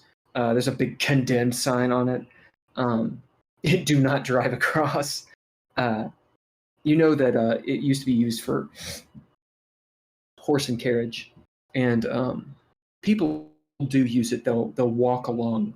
The left side has a path that's pretty much uninterrupted. The right side has like actual like holes in the slats and such. Well, I'm going to cross this thing because I saw something. Can I? Is the light still there, or is it gone away? Yeah, it's around the bend a little bit, but you can see it. At this point, it's about 3,000+. It's maybe half a mile away, and you're raised up since you're near the bridge. I'm gonna jump out of the car and grab my. I got a little vest of protection, and I got my camera, and I got a little bag with the pistol, and I'm just gonna use walks off the path to Nice. cross the bridge as best I can in the dark. And I want to, not use flashlights or anything. I want to. Okay, that'll make it a little more difficult. So go ahead and throw down. Okay. The threshold to do this speedily will be 2. Because you bid, walks off the path and stuff and such, you will make it across the bridge. It's just how much time does it take you to be careful? Okay. So your action die is a D10, and then probably your grace or your mind, or you could use wits. It's if you want to be cavalier, you could use brawn to parkour Yeah. your way across this bridge. I'll probably use mind. And that is, I got an 8 and a 1, so that's 1 success. Or 2 So successes. 2 successes. Yep, so that is limbo. Do you want to use a proficiency to reroll the 1, or do you want to bid ninja gear to gain an extra die? Let's Limbo see. means you do succeed, it's just a yes but situation. Yeah, I feel like he's probably pretty happy. He fails a lot, this guy. So to be in limbo, I feel like is fair He's good. for him. And also, if you have any abilities that have upgrades, they might give you bonuses as well. You just have to bid to activate them. My ability, well, I do have the scent of colors, which is to kind of, because this is sort of a weirdo thing. Yeah. Do you have any upgrades on it? Right now, I only have 2 abilities, and I think that I'm just going to have them both be upgraded. Max, yeah, so they're at 2. So that'll give you an extra 2 successes. You just have to bid something to activate it. I would bid snooping. Yeah. As the scent of colors, the sort of mysticism, you feel the endorphins and the adrenaline of actually searching for something that might be supernatural or just interesting. As your vision, you could swear you can almost see in the dark or something as you're moving deftly and very quickly across this rickety ass bridge. You just run across because you got 4 successes, so you actually have a narrative point. You beat it by 2, so you have a narrative point. If you want to use that, you can change the fiction here, or you can bank it. It's up to you. I think I'll bank it for the moment, Okay. because I am. As you keep that narrative point, which means it's in my control, as you dart across the bridge with your bag and such, get to the other end of it, and maybe just for a moment pause and look back at this skeletal bridge that's just against the backdrop of Detroit. Maybe a distant voice of how the hell did I just do that? You hear that in your head, or this feeling of, wow, did I just run across that bridge? Oh, well, fuck it. As you're running down the bluff, you get down the hill, and now you're on the beach, rocky, pebbly beach of Bell Island, and jogging, sweat coming down the 40, maybe it'll be like 38, 35 degree weather now that you're actually at the river itself. Far up ahead, as you're rounding the corner, you see that light, good quarter mile away. What are you doing? Well, I'm probably going to pull out my camera. Yep. With a a low light film. Yep. And then I'm gonna just continue to get closer and closer. Do I hear anything, or is it? Nope. Is it? You hear the lapping of the water, obvious wildlife in all the trees and such. Bell Island is rather untouched, so the feeling here is starkly different than in the city, in the warehouses. In the warehouses, you were alone and you knew it. Here, as you happen to look over your left shoulder, as you're running down the coast, the river's on your right, the forest is on your left, maybe 50 to 100 feet away. There's the feeling of hundreds of eyes looking at you. Maybe it's the animals. You can hear rustling in the tops of the canopy of birds and such. There's almost a wild feel on this island. Did I actually succeed or fail at taking head off that opium? We're gonna say that you did succeed, but it was just a little micro dose. Tiny, just like a little bump. Yeah. So I would imagine that I would probably just take a moment, listen, and then if I just felt the eyes, I felt a lot of eyes in my life, just kind of on me, or thought that they were on me, proceed with, with some caution, and just I want to have that camera ready, that if something did, and my lens kind of focused to where I know that everything is going to be in focus. Do you take a Um, picture? if I can see the light, I'll take You a can see quick. it. It's about a quarter mile away Okay, so it's down the beach. Yeah, it's pretty hard to take a photo from that distance without a tripod, so I Yeah. might have to get closer. Okay. As you start getting closer, Leah, you look down. You notice on the fire escape, Mariah is nowhere to be seen. You look down the alleyways and such to where the main street is, and you see a few people moving back and forth. It's not too late. It's like 10 o'clock. But some cars, and there's a street light over there, but you don't see her. Shit. And so you'll see her, get on the ladder and start. She'll probably even do that, that stereotypical slide down the ladder thing. What do you bid to do it?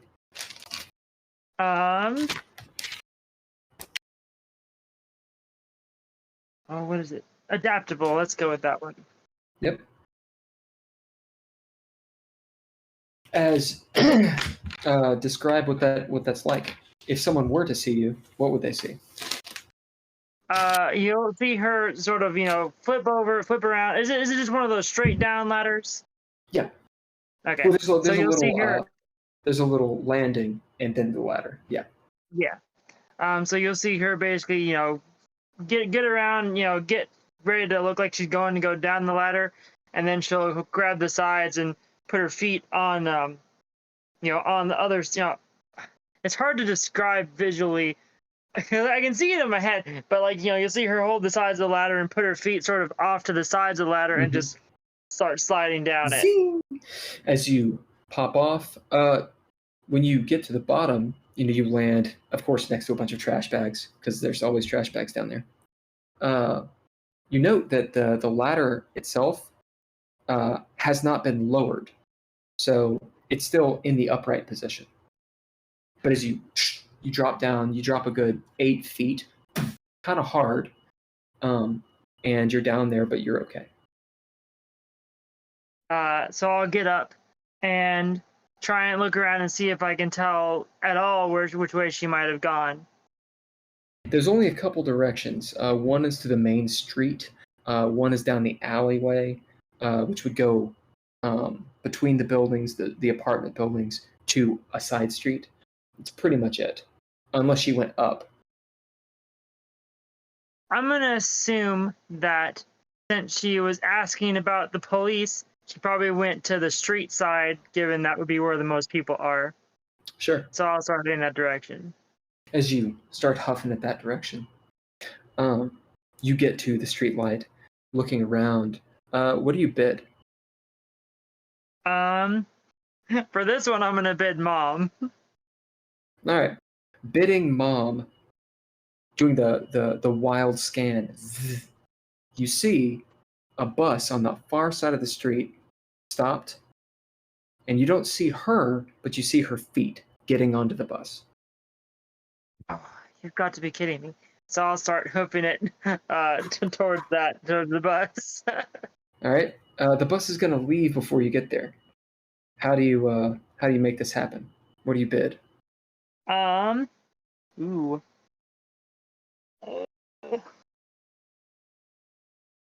I'm going to bid my second soldier to basically say, I've got some endurance training, so I've ran a lot. It may have been a little while, but it's not, not long enough that I've totally lost it. As you go into a full-out sprint, across the street, traffic, shoo, shoo, shoo. So you get out of the way of one of the cars, run in front of the bus as the bus driver sees you. It's this middle-aged black lady, with her hair all done and such. She's in the suit with a big wheel, and her eyes open, and she's whoa, and slams on the brakes. She looks at you like, you really need to get on the bus. as you come around and she opens the doors. What the hell do you think you're doing? I almost hit you. Apologies, my stupid daughter ran on the bus. As she turns, oh, you're in trouble now, aren't you, honey? As your stupid daughter is like hiding behind a seat. Mariah, what are you doing? There's just a few people on this bus. A few people in the back. Some look rather squirrely. There's like a businessman off to the side who's rolling his eyes. Obviously, maybe his car broke down and that's why he's on the bus. And he's like, oh, the plebs. Whatever. He's got a briefcase with him. You just see Mariah's hands and her hair as her eyes pop out. I do not want to go with you. You kill people. Mariah, this is not the time or place to talk about this.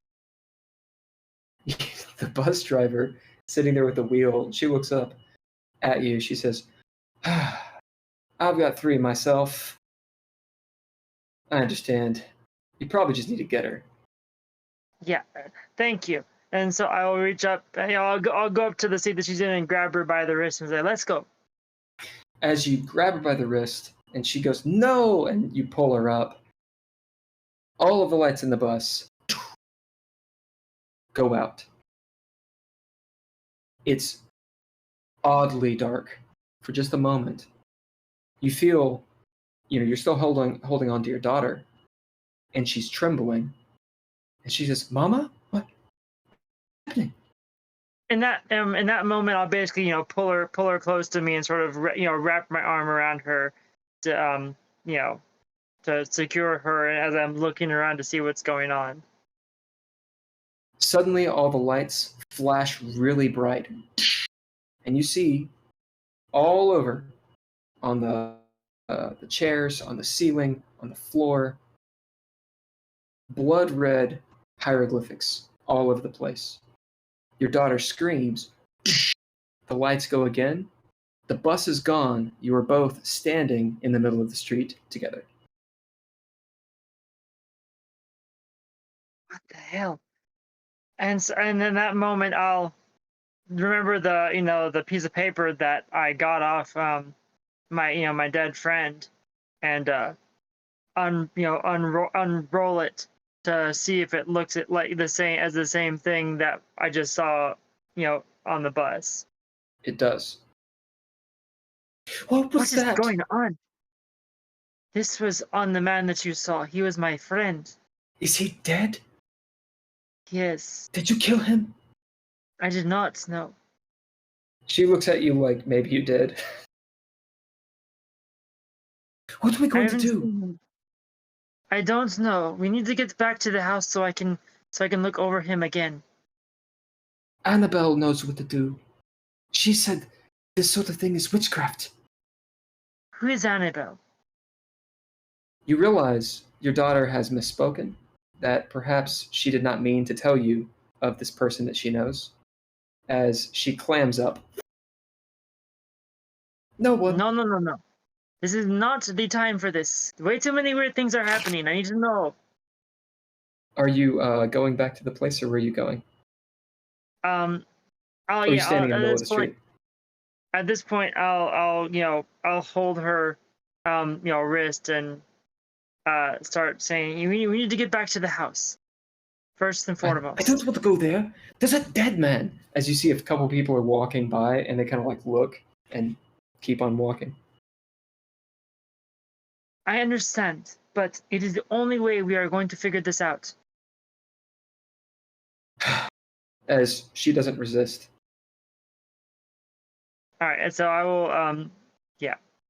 Well, shoot, I guess I gotta break back into my house because I put the chain on the door. But as you get back to your house, do you go up the fire escape or do you go through the front door? Recognizing the fact that I chained the door and it'd be too much of a pain in the butt to try and get back in the house, I'll go up the fire escape. How do you do this? I'm gonna let you decide. First, what I'll do is I will, lift Mariah up to let her grab onto it and start climbing up herself. She complains the whole time. This is stupid. You lift her up. She grabs and her feet kicking, and she climbs up. You can bid or throw down to notice something. She kind of yelps. I don't think I can make it. I will bid. Would my period of life hardened work for this? Yeah. Okay.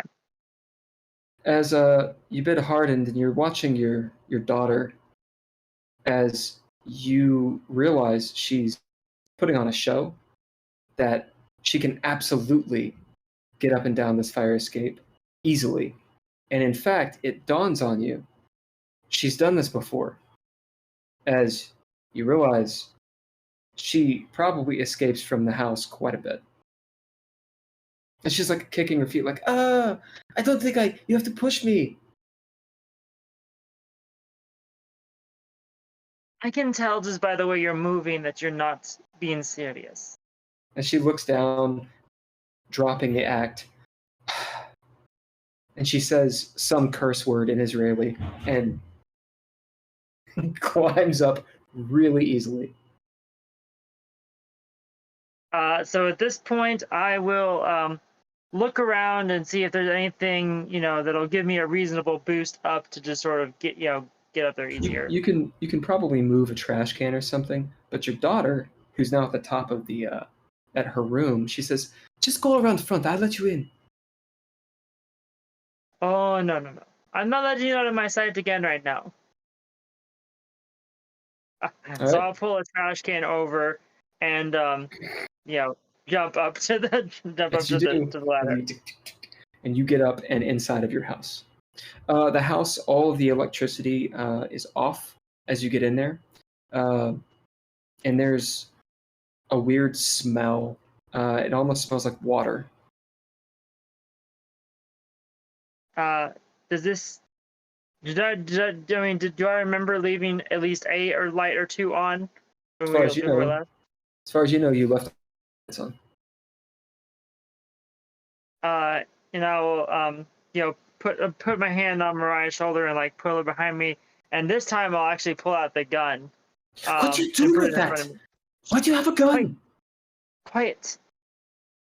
Stay behind me, and I will start going out into the rest of the house with a sort of a low ready stance with the gun. As you go around out of the room into the small shotgun corridor, it's all dark. Except you notice a whitish light coming from the living room. It's sort of an ambient light. So at this point, I'll actually have the gun up in front of me, and just sort of slowly proceeding to where I see the light coming from. As you go around the corner, you see that it's coming from the television, which is on despite everything else being off. It's just static. I'll look. So the kitchen was connected to the living room, yeah? Yeah. So I'll look, in the kitchen and see if my friend's body is still in there. As you look in there, you hear your daughter gasp behind you. As you look in the kitchen, there's just a pool of blood, but no body. There's footprints that walk past you. You see the bloody footprints. As you turn and look, and you see Cloise standing at the doorway. As he looks up, his eyes glow with this bluish tint. As your daughter lets out a scream, what do you do? I will actually, push her further away and point the gun at him. What is going on? You know when you turn on the TV and the volume is really loud, but you thought it was on mute? Yeah. How it scares the shit out of you. Music, this soulful jazz music, blares out of the TV so hard that it rattles plates in your kitchen. At the same time, all the lights come on. Cloise's body falls to the ground, crumpled in a heap. Mariah is holding her ears, screaming, and then all is quiet. At this point, I'll go to his body, or go to his, his form again, and put my hand to his throat to make sure he's like, he's dead. You put your hand on his throat. He's just kind of warm. You can tell his body's dead. As you hear doom, doom, doom, doom, doom, doom, doom, doom, doom on the front door. What's going on in there? At this point, we will take a short break. Oh, Little Gotham wants to know, does the bus driver have 3 children or 3 kills? Damn, that's fair. Little Gotham will get a narrative point. Or 3 rounds. All right, we'll take a how about a 10-minute break? And Ken, if you want, just keep it streaming. If you want to play some music or something, or whatever. We can also sit and talk. It's cool. I'm just gonna get some water, use the bathroom, and all that good stuff. So Cool. right now it's 9:15. We'll start back at 9:25. Yep. Sounds good. All right, and I'll be here. I'm just gonna do this and then come back.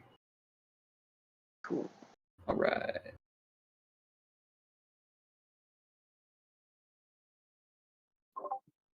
Okay.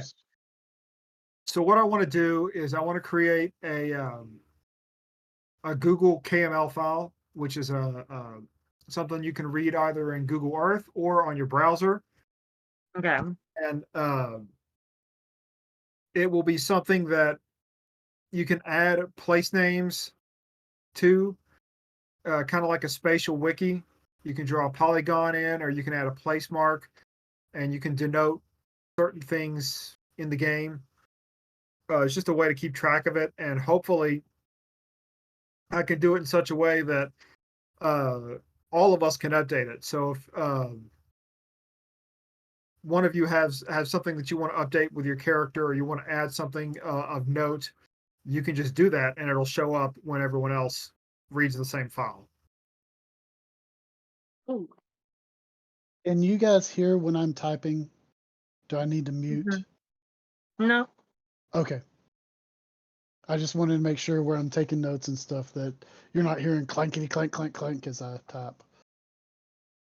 Yeah, I feel like I should mute because I'm clicking on a ton of stuff, but I don't think that. And then my chair does this. Well, I don't hear that on your end either. So Okay, so there you go. I mean, I've Yeah. been muted for the most part. I Yeah, think it's that weird. Go I ahead. think that we're both fine. Like, as long as you're not hearing me, I'm not hearing you. Oh, nice. I can play music, but I don't have anything specifically set. I can't hear it. I also There. feel like there might be maybe we should have some other document where we can kind of like, I don't know, add the notes that we've taken over the course of a session in as well for each session. So maybe you'll have a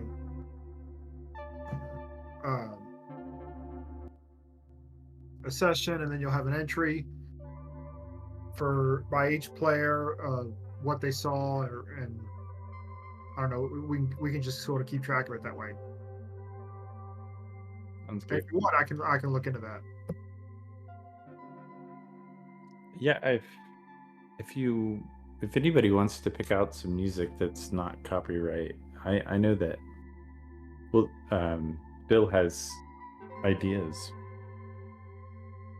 but it's weird. I'm like, I can hear the music. I'm playing the music. The people on Twitch can hear the music, but I don't know how to make it so you guys could hear the music.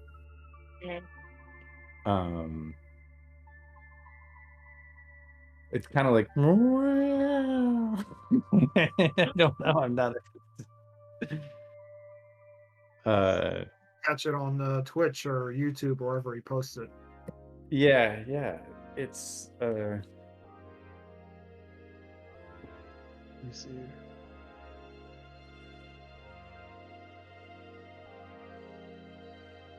I Go ahead. I can hear it in the Twitch. I've got it up live too. I haven't been playing music until just now. I think it sounds pretty good. Yeah. It's good background music.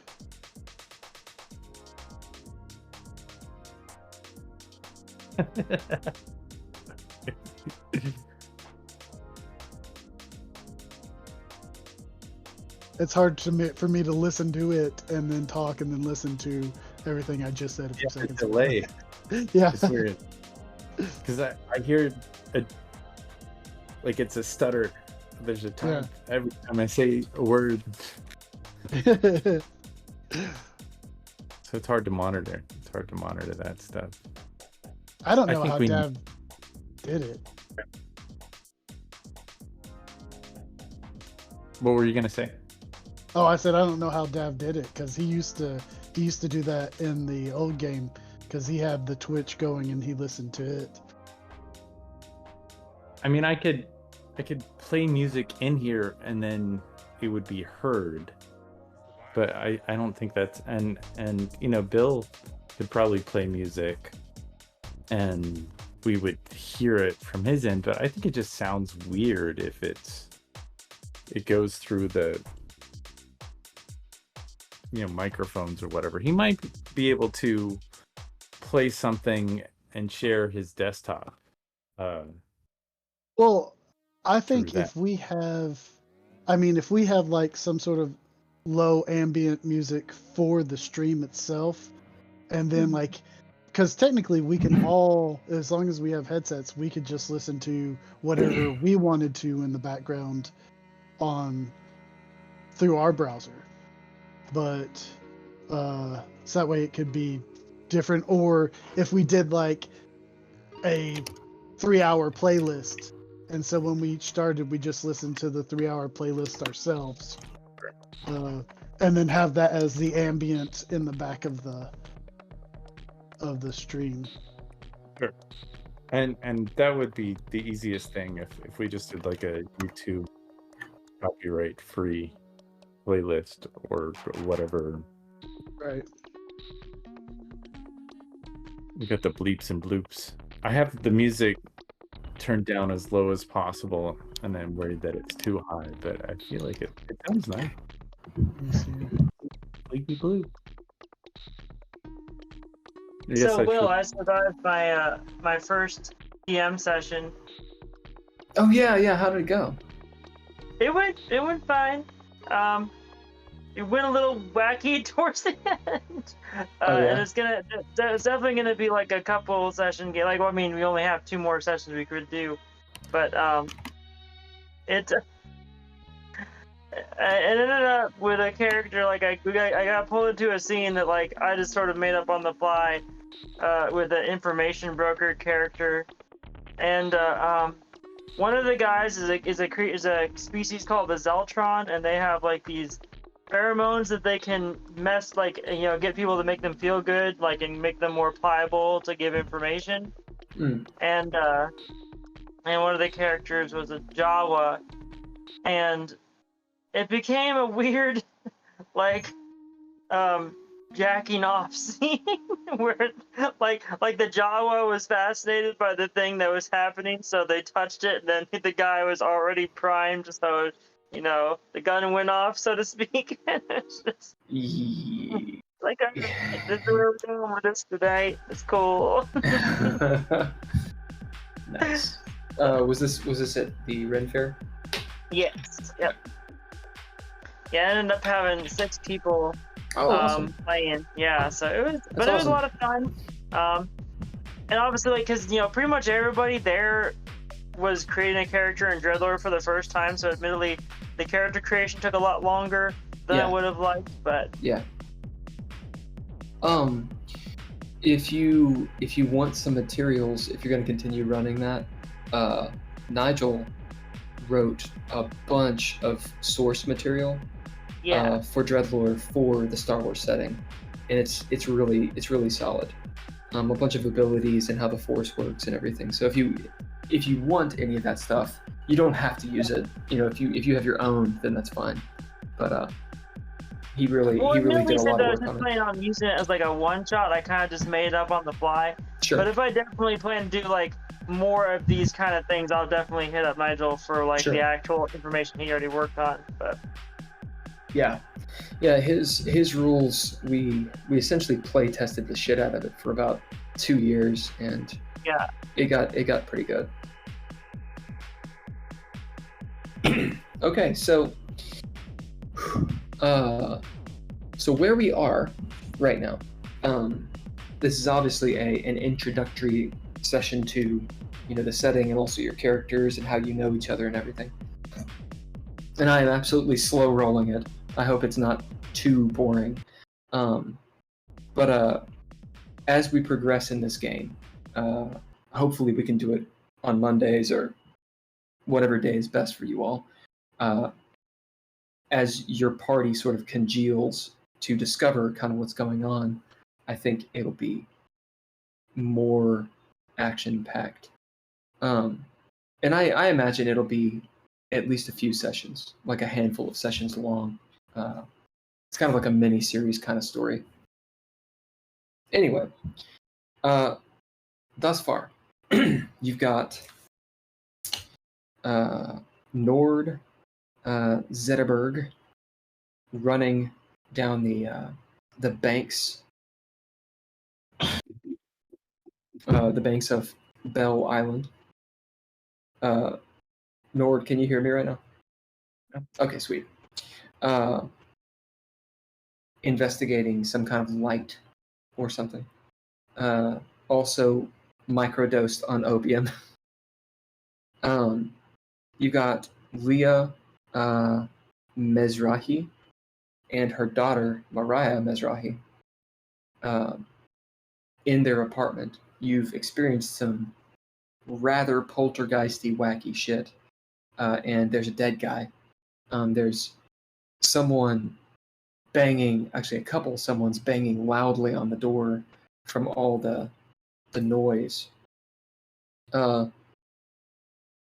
Leah, you know of Simon Vincent, the PI. You know his character, and that he has helped you in the past. You know that he's also a retired cop. Going to Simon Vincent and Tony Cerniak.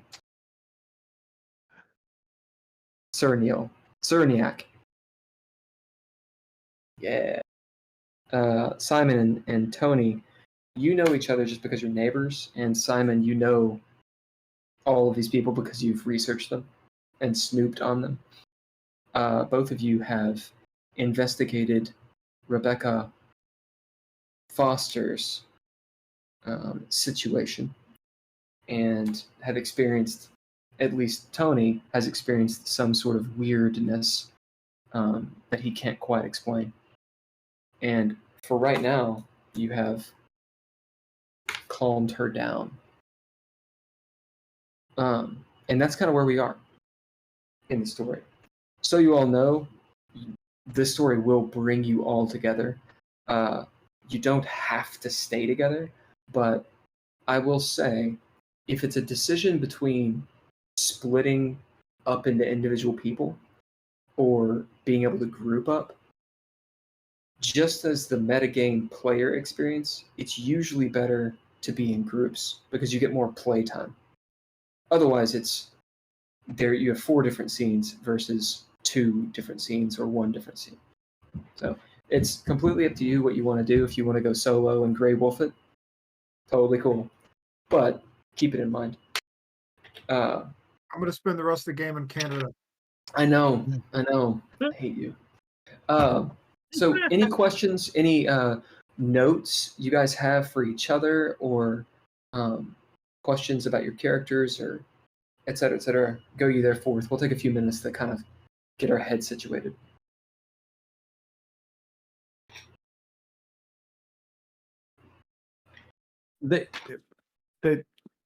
My questions are mostly about the game and like traits and gifts, and I'm still just confused about those Yep. things.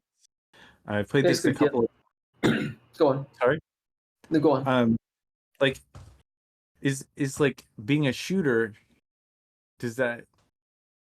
Would that be a trait? I guess. Like, Yeah. and could a shooter go from being a shooting with a camera, or does it translate to being shooting with a gun? Is that a Well, trait? So it all depends on how you're kind of doing it. Obviously, shooting a camera and shooting a gun are there's some similarities, but those are just homonyms. Now, you could make an argument. Hey, look, I've got a camera. Can I shoot this gun because I'm good at lining up shots? You can bid that because you are a journalist who knows how to use a camera, and so you're attempting to use a gun like a camera. Yeah, you can do that. Do you succeed? That's up in the air, right? Sure. In fact, maybe that would actually make it harder for you to shoot the gun. Well, I mean, so, with cameras, I guess you have a wider, well, and that's what I'm saying. Like, this conversation is exactly what is had when you bid the trade. Yeah. Now, what the obvious idea is, if you have camera type traits, those are not pistol type traits, right? You can bid a trait to do anything so long as it makes sense, so long as you can argue it, and then it's up to the arbiter to decide how that plays out. Now, for your gifts are just traits that are given by backgrounds. Some gifts, specifically the ones that are in the book, do other things. Like they might give you an extra point of cunning or something, or they might say, "Oh, well, you can breathe underwater" or something weird. So they're gifts. They act like traits, but they're gifts. They're a little bit different. One thing about gifts is you cannot advance into them.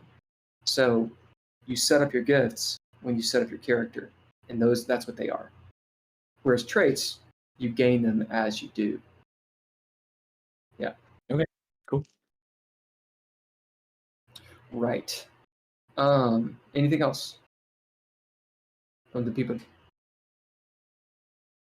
Just as an example for mechanics, one of the things that can be confusing for people is when making a character is the titled traits, because there's this idea of, okay, well, I've got a demeanor, I've got a physicality, I don't really know what they are. You can make them up in the game as you do stuff. So are they any different than normal traits? The answer is no, they're not different. The reason that they're there is to give you a framework to build your character. So everyone has a demeanor, everyone has a physicality, everyone has a nature. And so in that way, all the characters have a sort of uniform skeleton, and then you're personalizing everything. Some of the titled traits have special things, all that's in the book. Specifically, your focus and your fate. But you can bid them like normal traits. Yeah, now, I will say one thing. My focus. Well, one thing I don't quite understand how it would factor into bidding it is your tier of play. Like the others are somewhat self-explanatory, but like I don't understand how I would, bid, tier 2 or seasoned or or. So it's called tier 1, 2, 3, and 4.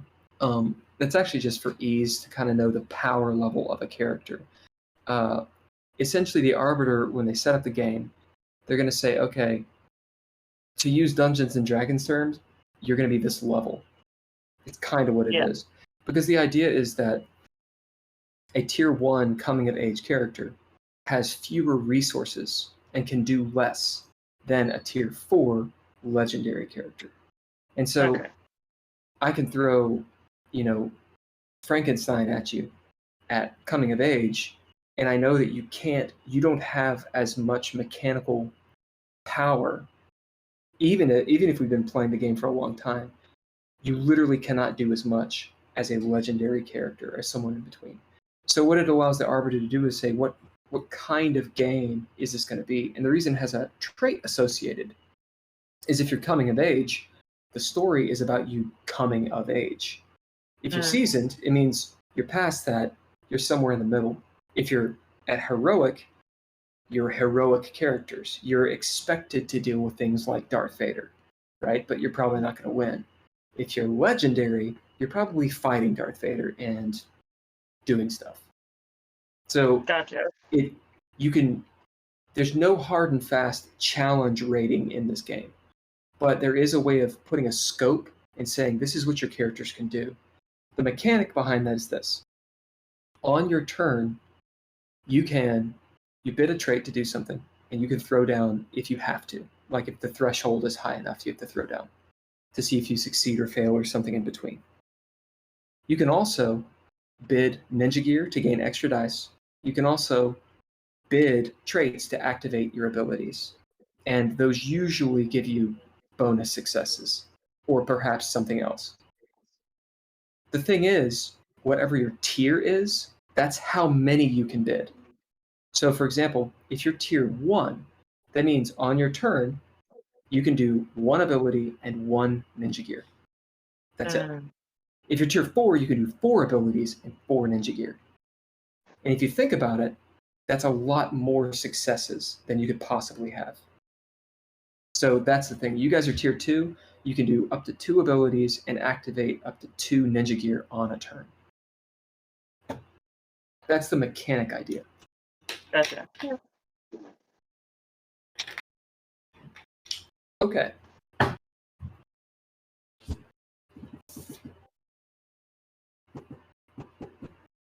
Nord. You're running up. You're closing the distance. You see up ahead of you, a few hundred feet, walking now at this point near the tree line, this woman in a white dress. She is luminescent. Although she's literally glowing, you note as you approach, you're within a few hundred feet at this point, there's no shadow around her. She's not casting a shadow. And she doesn't seem to be walking on the rocks and shifting them. It's more like a film trick or a hologram, perhaps. Well, I'm What are you definitely doing? gonna take a photo. Yep. As you I'm gonna take a As you- picture. as you Just gonna- slide to a knee, pull out the camera, chunk. What do you bid to do this? I will bid shooter. Cool. So this is a very difficult thing to capture because it's a fucking poltergeist, as far as you know. We're gonna say it's threshold 4. Okay. Okay. So the stakes of this is if you hit 4, you're at limbo, which means it's yes, but something unintended might happen. If you beat it, you get the picture of this. If you don't, Okay. it's something in between. There's a degree of failure. So you're bidding that. You need to throw down. You can do proficiencies. You can activate ninja gear, and you can activate abilities if you have them. So so if I bid shooter, I already bid my camera to see across. Can I bid the camera again? Because the camera, you have 2 traits on it. You've got the camera and like the expensive trait. You could bid the other trait, but whatever you bid is still exhausted because it is not a new scene. So I bid the camera before, so I'll bid the lens kit. Yeah, sure. So what I would do is, since you bid shooter to do the action, throw down first. So that's your action die, D10, and Okay. whatever aspect you think works for this. And then if you're going to do the camera, then you get an extra D6. So you do a Okay. D10, whatever your aspect is, and a D6. And Yeah. so would I use mind? Yeah, mind works. Okay, mind. And then a D6. Yep, because that's from your camera. And it's a D6 and not a D4 because your camera has a trait associated with it. Yeah. All right. So I got 1 success. What'd you get on your dice? A 2, a 2, and a 6. Okay, that is one I- success. You have proficiencies. I do Each have proficient. proficiency. Can I Each use Go on. movement? Yeah. So each proficiency, you can re-roll 1 die. All right. So I'm going to re-roll a d10, and that is 1 success. Yep. So you're at 2. Do you have any And- abilities? I have the ability of when plans go awry. What does it do? It does. That's a good question. It's a. I wrote it, but I ability forgot. I it's basically when I fail, and I have 2. I have it to All the way up. second level, all the way up. Which basically, when plans go awry, it's I got to spell it correctly. I'm gonna spell something. The AC is not on in here. It's hot as balls. I'm sorry about that. It's basically okay. It's basically even the greatest strategic minds in the world hit a bump in a road. It basically, if I use that, I can change utter failure into normal failure. Yep. So right now Um, you're just at normal failure. You have 2 upgrades that gives you a +2. So Okay. Unless it specifically says it doesn't, which I don't think it does. So right now, if you have 2 successes, you're at 4. Yeah. Which means you're at limbo. So Yeah. if you want to do another proficiency, It says limbo can't be made into a clean success, so I can go to Right. limbo. oh, I see what you're saying. Right. Well, so what you could do is use a proficiency to re-roll your other die, and if you get a Mhm. success, then you'll be out of limbo. Like expression, is that? Yeah, expression would work. Yeah. So Yeah, I basically what can that power means. Go on. go ahead. No, I don't know what it means, so go ahead. So basically, what that power means is the ability gives you the +2 successes. If it were going to take you past limbo, it would just make it limbo. But if you can do a proficiency to re-roll a die and get past limbo on your own, you can do that. Oh, well, let me just do the proficiency expression. Do it. Do that instead of when plans go right, or I would do both. do I can do both, Yeah. or I have yeah. to? You can do both. All right. Well, let me use Yeah. the proficiency expression, and Do it. then to re-roll, and that was a failure. So now I'll use the when plans go right to get Sounds to limbo. good. All right, so you Be are in at limbo. Yeah. Yes, but situation as you slide to a knee like a superhero with a camera. Pull up your camera, raising it. It's one of those 80s cameras, so like the flash goes, right? Oh yeah. But do you want the flash? Well, I would shoot this without a flash if. All right, if as she you had- clamp down on the flash, damn it! And that little moment is the yes, but as she turns, right? And you take the picture, she explodes in light, but not before you got to look at her face. She looked kind of Native American. And as far as you know, you got the picture. There was an explosion of light as you took the picture, though. Well, it's not a digital camera that doesn't Nope. exist. So You have no I don't idea. know what I got. I mean, You there's some hope you got it. latitude. Film has latitude. I've You're like, got a whack, whack, dark whack, I'm gonna have to take it back home. You have to take it home. You got to Okay. take it to know- the van, to my little portable dark room. So they're gone. Is there any light left? Nope. Uh, Just sort of can I like go- lightning bugs. all Can I over go the over place. there and Yeah. check out where they Yeah, were? you go over there. You notice there's a swarm of lightning bugs like everywhere. They're all over the place, going up into the sky and landing on you and stuff. Can I take a photo of that? Yeah. As you take a couple photos of it. And is there anything in the area on the ground, or? As you look around on the ground, it's just the beach. It doesn't look like anything's been disturbed except for where you've been. Yeah. What about there's- if so there's no other lights, and I Nope. think this is over. What if I take a flashlight out and kind of start Sure. shining it? Yeah, as you get your flashlight out, and what do you bid to look around, and what are you looking for? I don't know, just a projector maybe, or some kind of Yeah. technology What do you bid? that might. I already bid snooping to get there. So I have a trait called breaking and entering. I don't think that counts. I'm already entered. Yeah, you're here. I would imagine. Can I bid report, which is part of my who I am? So I'm a journalist who walks off the path and reports. Can I bid report? Absolutely.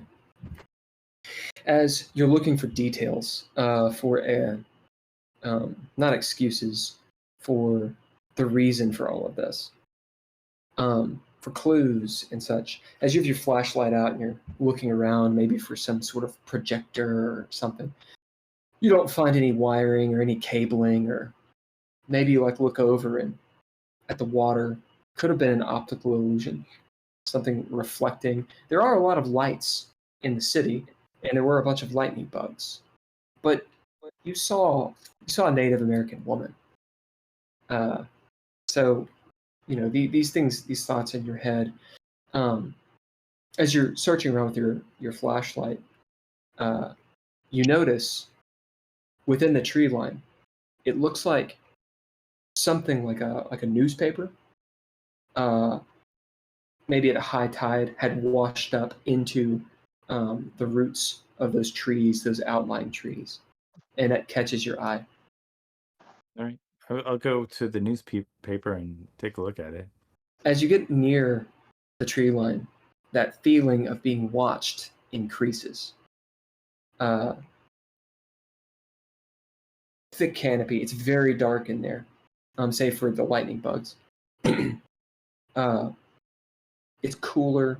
You hear the sounds of wildlife as it's almost enclosing around you. But you're able to get up there and snatch the newspaper. It's a little bit faded. It's been in the water. Do you stay in the trees or do you go back to the beach? And well, if I don't see anything else over there, I mean, if I'm getting an uneasy feeling, I feel like my character kind of heads There's towards a path. it. There's a path. It's a very light path. Like, Meaning it's overgrown, but like a goat path kind of thing. In fact, it kind of looks like a goat path. A goat path. I'm Something not animals afraid would use. getting too lost in here. I'll probably just shove the paper in my pack because I bet it's nothing, and then just kind of follow the path a little bit with the flashlight on. As you got the flashlight on, you're going. You hear this rustling sound every so often. As you come over, maybe you go over a log. This place is wild. You're maybe 100 feet in, very dark. You got your flashlight out. When you look out ahead and you notice amongst the trees and the foliage, it's all overgrown, spiders and shit everywhere. There's a large stone, perhaps 8 or 9 feet, and it's listing to the side. It's sunken in the earth. Brambles are all over it and such. And it looks like maybe rock or concrete. It's kind of hard to tell from this distance, maybe 30 feet ahead, and pretty wild terrain in here. So can I used my ability, the scent of colors, once to get across the bridge. Can I use it again to kind of get you just bid something else. Scent of colors with an ability you can just activate with a trait. with the like ancient languages. I have a Sure. of knowing kind of ancient languages. Sure. As you bid scent of colors again, you feel kind of like this pressure in your head. It's like a caffeine headache. It's like that if you were high, this would be a lot easier. Mhm. But you're kind of riding that microdose. As you're not sure, but there might be drums in the distance. You can't really tell from where. This Yeah. chanting that is unintelligible. It's in a language you can't understand. It's really soft, almost to where like it's like when your ear rings and you wonder if your ear is ringing or if it's like a power thing plugged in. You're just not really sure where it's coming from. Can I pull out my little tape recorder and hit record? Yeah, as it has a little tiny tape and you're taping, and at that moment you hear like a familiar sound you have heard before of a rattlesnake. Oh shit! I just freeze. We move to Leah. Oh no. What's going on in there? You hear a radio. 1099 47 some such and such blah blah blah police shit. Is there someone in there? Your daughter looks up at you and just goes like this. I'm just not even gonna answer the door. I'll put my hand on my daughter's shoulder and get down on her. It's like, I need you to be quiet, okay? Now your lights are on. Yeah? True, but that doesn't necessarily they have. Well, Truth. shoot. Truth. As you hear do do do do do. Okay, this is gonna be a fate roll. Unless you have an action. I'll look around and sort of decide that do I see? I look down on my body. Do I have blood all over me? Yeah. All right, so I'm gonna go ahead and decide to go with the fate roll. There's no good way to Good. try and explain myself to the police that's not gonna look awful. So I'm just gonna hope that maybe they'll go away. All right. So we'll say which one of you wants to be fortune, which one of you wants to be false fortune. I'll be fortune. Okay. I'll be false then. All right, here are the stakes. Fortune, you guys are quiet. The police are doing what they're doing. You don't really know what they're doing, but they leave the apartment alone for now. They don't try to bust in or anything. False fortune, they kick the door in, or they begin to kick in the door, or unlock it, or get the manager to do something more reasonable than kicking in the door. The police try to come in. That's false fortune. All right, roll.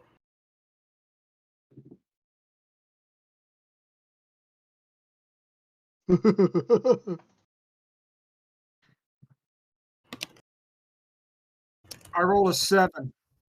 I rolled an 88.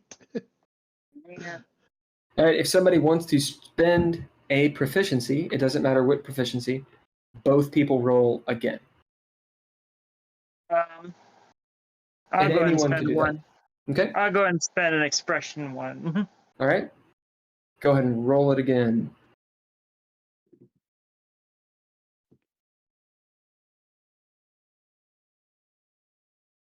I rolled a 67. Ooh, I rolled a 72. Now, anyone can drop proficiency if you wish. Even little Gotham can drop a proficiency. I'll go ahead and do another one. I'll be Okay. There it goes. Ooh.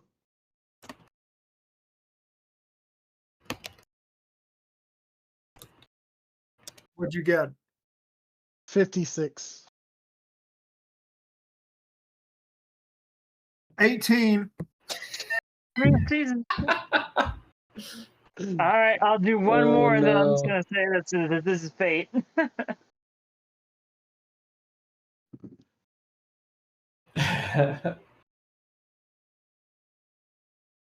Hulker, are you using those damned rubber dice again? You are, aren't you? No, I'm not. I'm actually using. Oh, nice. they're metal. They're made of metal. These. Yep, do You it. can switch to them if you want. I mean, it's up to you.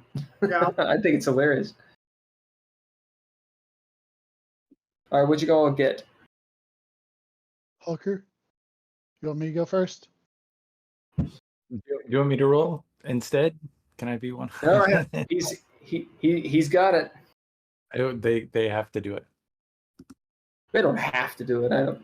There goes the rubber dice. It's usually fun. Oh, okay.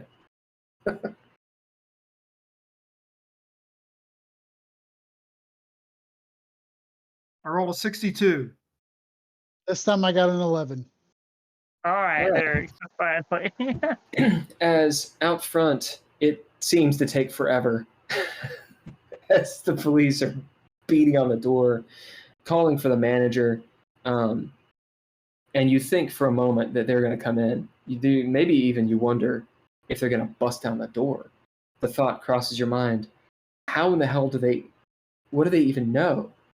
As you hear over the radio, we've got a situation over at Bell Island. As some numbers and police talk and chatter, as you hear these two police officers talking, they say, "No, they're not home anyway. Probably a prank call." And they turn and walk away. You hear them leaving. Oh, Mm-hmm. it was a disconnect. Fuck. Mariah, you almost caused a really big problem. It's not my fault. You killed a man. I did not kill him. She looks at you. You covered in blood. You have his gun. Because Did you take his wallet too? Friend. No, but I'm going to check him. Now that I guess he's dead, I don't understand what just happened. How did he move if he's dead? I don't know. But you He's saw all zombie. that. He's zombie. And so at this point, I'll sort of, not dismissingly, but like I need to take care of this. Sort of wave her off, and then flip. Crap, I can't remember his name again. Cloise. Cloise. Cloise. So I'll flip him over and basically just start doing like a thorough pat down, trying to find anything else. You find another magazine for his pistol. It'll have 9 bullets, so each one has 9 bullets. We'll call it a 9mm. And he's got a pack of cigarettes. His ID and such is in his wallet. And he'll have. Hey Ken, will you roll me a D100? Or excuse me, Nord, will you roll me a D100?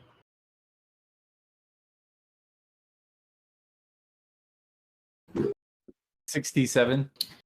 He's got 67 American dollars. None of this tells us what's going on.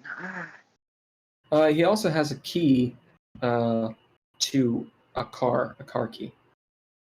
It'd be like a big Chrysler or something. Like a big boat car. Maybe there's something in his vehicle that'll tell us what happened. He said something about DuPont. Mariah, does that mean anything to you? DuPont? And she says, I mean, there's the DuPonts. There's Gabriella DuPont. Everybody knows her at school. Maybe that's something. Who is this person you didn't want me to know about? You were talking about earlier. As she kind of clams up again. What do you bid? Oh man, I've already bid mom, so hold on. We're going to bid my swagger, which is confident. So you bid your swagger, being confident, I- staring down. Go on. I have a suggestion. I think she should bid. This is the '80s, and I'm going to beat your ass. I don't have that, but I like it. What do you bid? No, I'll bid my swagger still. As your daughter, who is clearly an old soul and is smarter than she should be, she looks up, seeing your confidence. Annabelle Butte. That's who it is. I've been hanging out with her. And how do you know her? I'm from school. I hang out What with the does she older do? kids now. And what does she do? What do you mean? What does she do? She goes to high school. Okay, well, what does she know about the things we have been experiencing? What do you mean? Well, you mentioned she might know something about all this. She kind of looks around, shifty eyes, and she goes to her room. She's still talking. Annabelle gave me this book, and I've been reading it. And she comes back with this old-looking hardback black book. It has all these designs on the front cover, like flowers, and there's a big pentagram on the front as well. As she says, she gave me this and hands it to you. And at this point, I'll, like, and then given that it's the '80s and that this is an Israeli woman, she probably wouldn't be terribly pleased by this. And it's like, this is not safe stuff. But if there's something in here that will help, I will. It's real withhold magic. I will withhold my judgment for now, but we might have to have a discussion after all this is over. She's Mom. And It's so- real. It's real magic. Annabelle showed it to me. What do you mean she showed this to you? She showed it to me. We did the Ouija board and everything. Talked to dead people. She'll literally just do a face palm. I'm going to look through this. You said that it's something that the symbols look familiar. They look like maybe something in this book. Well, I mean, maybe, but you shouldn't do it alone. That's what Annabelle said. You can't ever do it alone.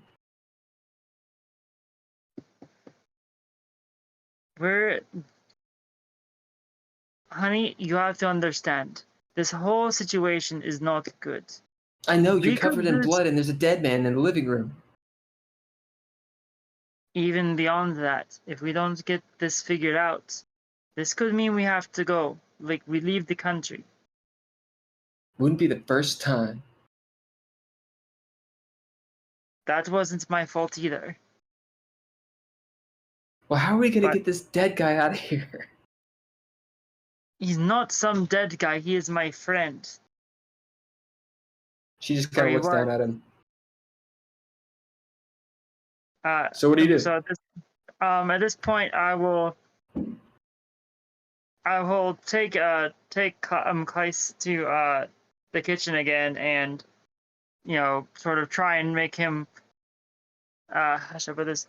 Try and compose his body in a respectful way, and Yep. get a sheet out of one of the bedrooms and cover him with it, and then after that I will sit in the living room and start looking through the book. Okay, as you sit down, Mariah sits down next to you as you open the book, and you see it's written in English, actually. The first part, it says, so you've decided to look into the third eye. No. As you flip in, it's like all this stuff about witchcraft and how the modern witch can come in many forms, can go to high school, can like rock music, and you realize it's like a YA novel, like a young adult novel for witches. Talks about a bunch of, you flip through some pages, a bunch about crystals and the right way to make a love potion, and how to dance with the devil at the pale of moonlight type stuff. Oh yeah, no. And there's some designs, and you notice about halfway through, there's some weird hieroglyphic looking designs, which are somewhat reminiscent of what you saw. Yeah. Does the designs, does the book like say what they're in relation to? No, it doesn't. It doesn't explain them. It's more like artwork. As I see. Mariah will actually, well, she's just sort of like looking over. There is something that I should say. When you have NPCs, if they're a part of your party, then you can actually bid them like traits. So Mariah, right now, she is a notable NPC, which means you get one bid from her. And then she'll just continue doing what the NPC does. But if you bid her, she can do something Mariah can do. Okay. Well, I'll go ahead and bid her. Oh, okay, go on. What were you gonna say? I'll go ahead and bid her and point to this and like, what do you know anything about this? What I was going to say is, you guys as a party can decide if an NPC goes from notable to narrative, and if they become a narrative NPC, it's just like in the DreadLore game. Then they can affect the story themselves. So, but you get 3 bids instead of 1. At any rate, right now Mariah is a notable NPC. And what do you ask her? I ask her, do you know anything about this, or do you know if your friend might? She scratches her head. I mean, Annabelle definitely would know what this is.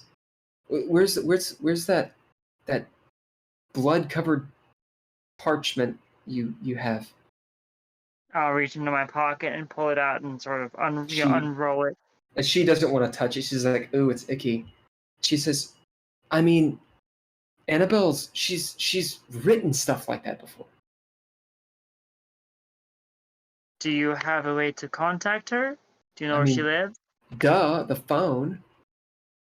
Or I just go to her house.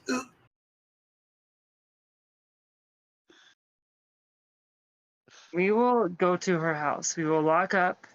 We will make sure we will go down the ladder again, okay? Since that seems to be something you're used to.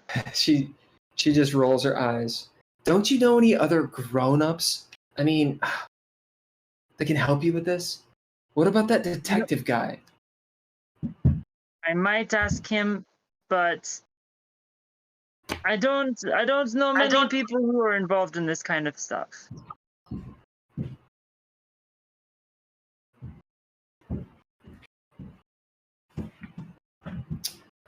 Tell you what, just because I don't want to be, we need to figure out what to do with you too. This is clearly not safe. On that note, as she rolls her eyes, we flip back to Tony and Simon. What do you guys? The action is on you. What are you all doing?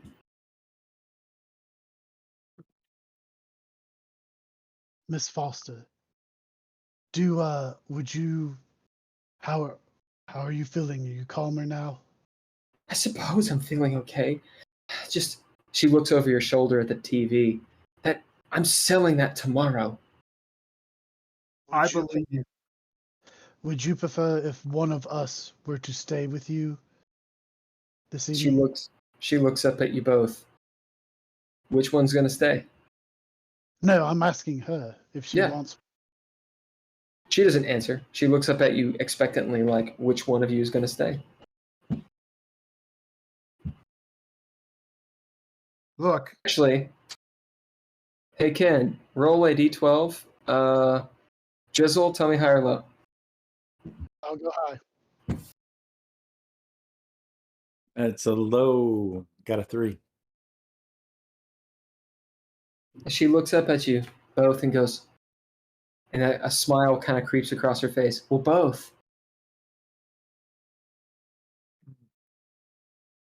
Okay. As it turns out, your suspicions about Mrs. Foster are true. She's probably a prostitute.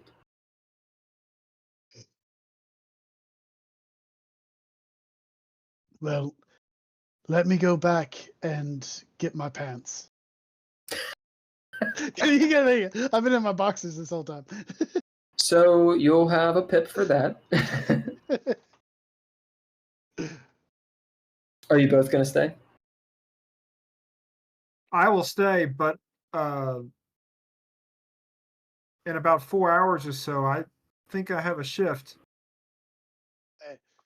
So, Miss Foster, go ahead and lay down, get some rest. Tony and I will get this cleaned up out here. We will sleep out here. If you need us, we're right here. She smiles and gives you a hug, and Tony, she kisses you on the cheek. She whispers in your ear as she leaves, "Thanks, Father," as she goes back to her room and shuts the door. Tony, if you would start cleaning this up, I'm going to grab my pants real quick and be right back. You're gonna come back and help me. Oh, yes, I will help you. Okay, all right. I know where So you live. so you guys clean up the apartment. Yep. All right. And what are you doing? We try and clean it up, like Pulp Fiction style. Is the mug, is it like a special mug or is it just a generic mug? It's a like a not forged. What do you call them? In a kiln, fired mug. Ceramic. Yeah. Well, does it look sentimental or does it look just like a mug she bought at the dollar store? It'll be a dollar store mug. Okay, then I'm gonna throw it away. If it's sentimental, I may try to glue it back together, but Nope. okay. So I throw it away. So Tony, you said you saw some stuff in the kitchen? Yes, I saw some runes or some weird writing just sort of appear and then disappear. I'm gonna go into the kitchen and After the I door. will bid detective, and I'll look at the cabinets to see if I can notice anything. As you go in and you bid detective, how do you specifically look around? Obviously, you just look around, but how do you specifically look around? So was it on all the cabinets in here?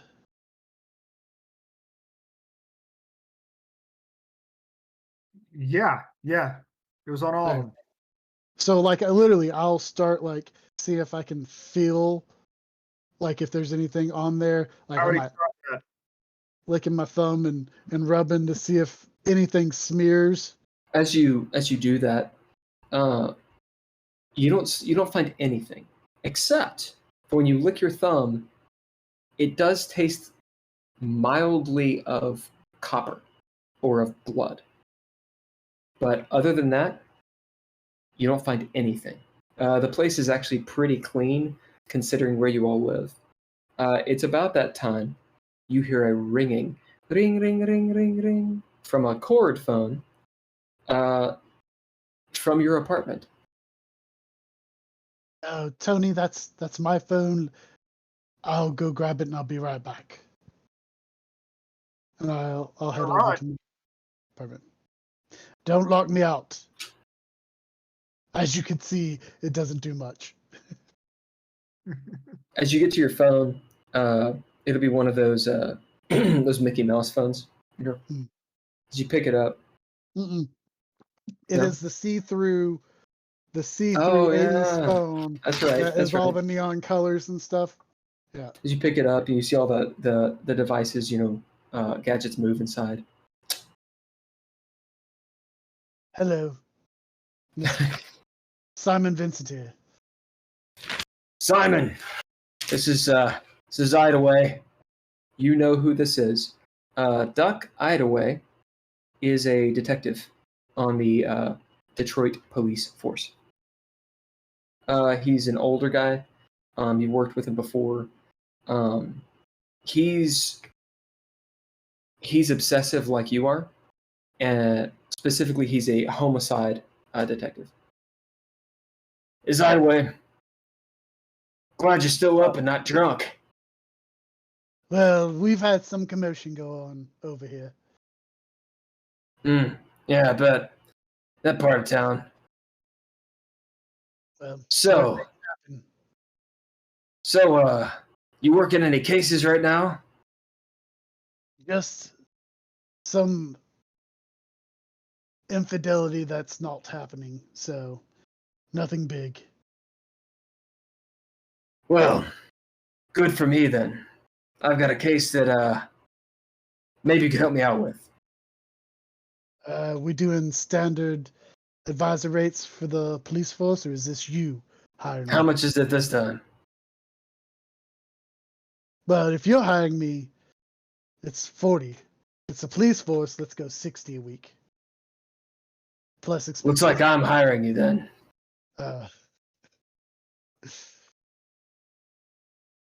Then it'll be 40, and you're not too much expenses. I'll try to keep that low.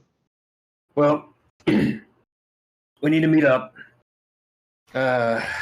Usual spot, the Fancy. Sounds good. Do you need me there now? Soon as possible. All right. My neighbors had some problems. I'm gonna go over. I've got one of the neighbors watching her, so I'll let him know that I'll be back later. No problem by me. I'll be there. Be there in 15. Yeah. All right.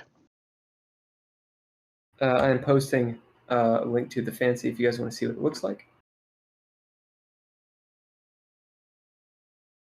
It's just a greasy spoon. This is actually a place I was just at about 2 weeks ago in New Orleans. It's a really good place.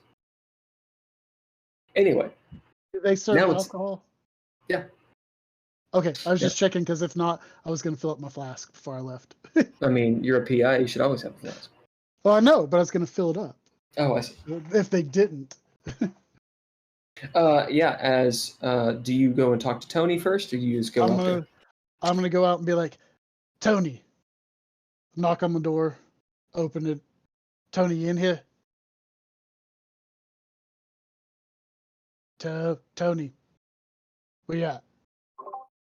Yeah, what? I'll let you in.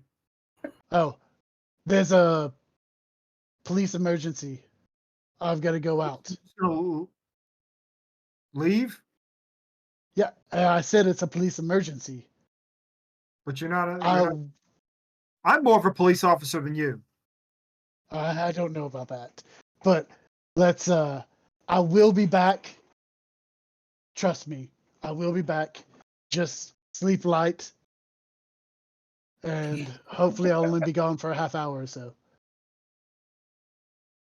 Fine.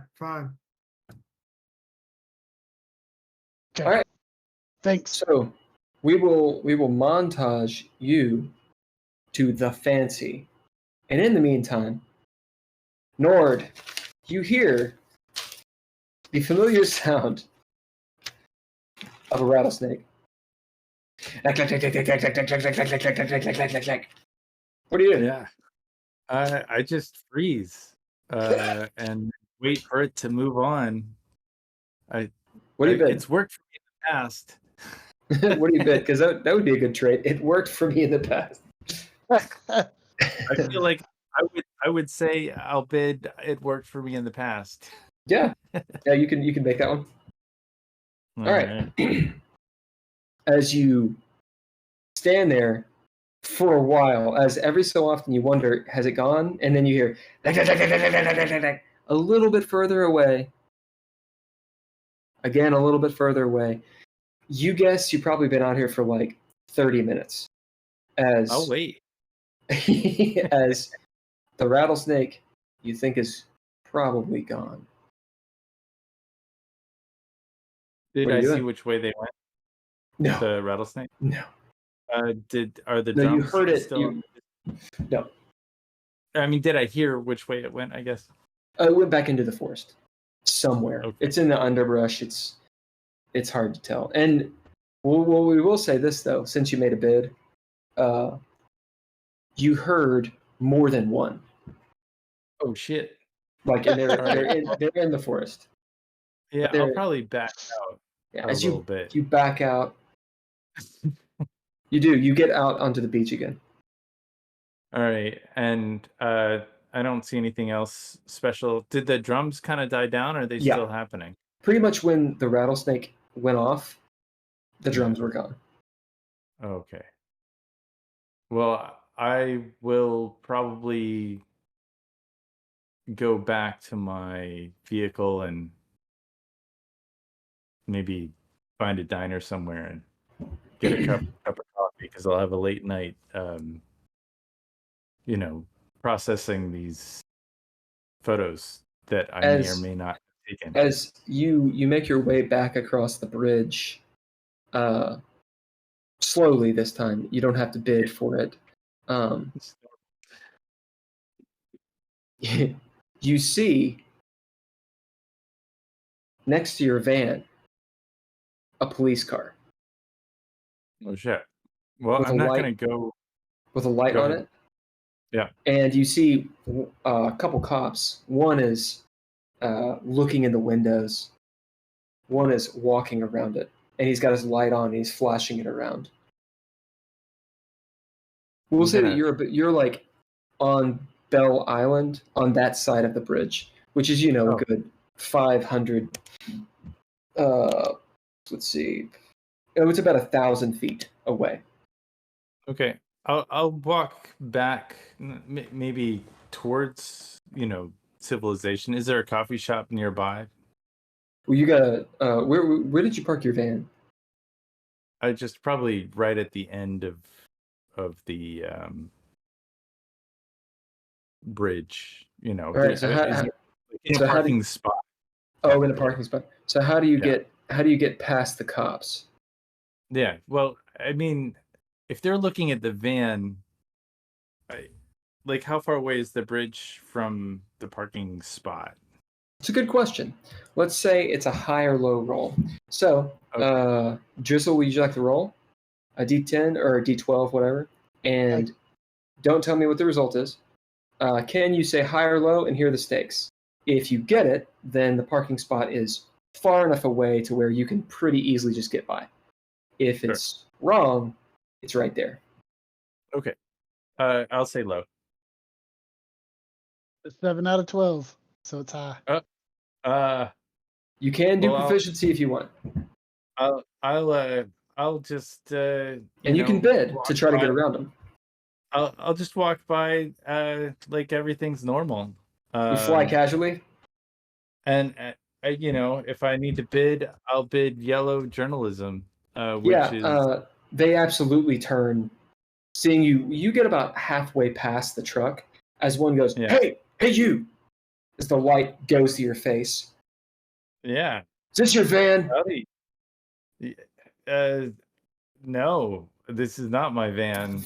Why would you think this is my van? I was just on an evening walk, officer. I'm a journalist. As you can see by this fancy camera that I have, I saw something on the island, and it was You walk all the very- way down here from town? well, I mean, you just walk sometimes. I like to walk. As you can see, I'm covered in mud. I'm a fan of like this city life. It's pretty tough. Sometimes you just gotta get Get out. the hell and out of here. As he turns around and continues looking at the van. I'm gonna walk down the street and watch them and see what they do to the van. Right. So they look around at the van and such. They take down the license plate number. You can't really hear them. You just hear their radio squawking as after 15, 20 minutes, they get in their cruiser and drive away. Oh, cool. Well, I'll go back to the van and I'll go to a coffee shop, whatever's Alright. close by. All right, as you jump in the van, take off, and you get to, at this point, it's probably 11 o'clock, 11:30. A lot's closed down. So you go to the fancy cafe.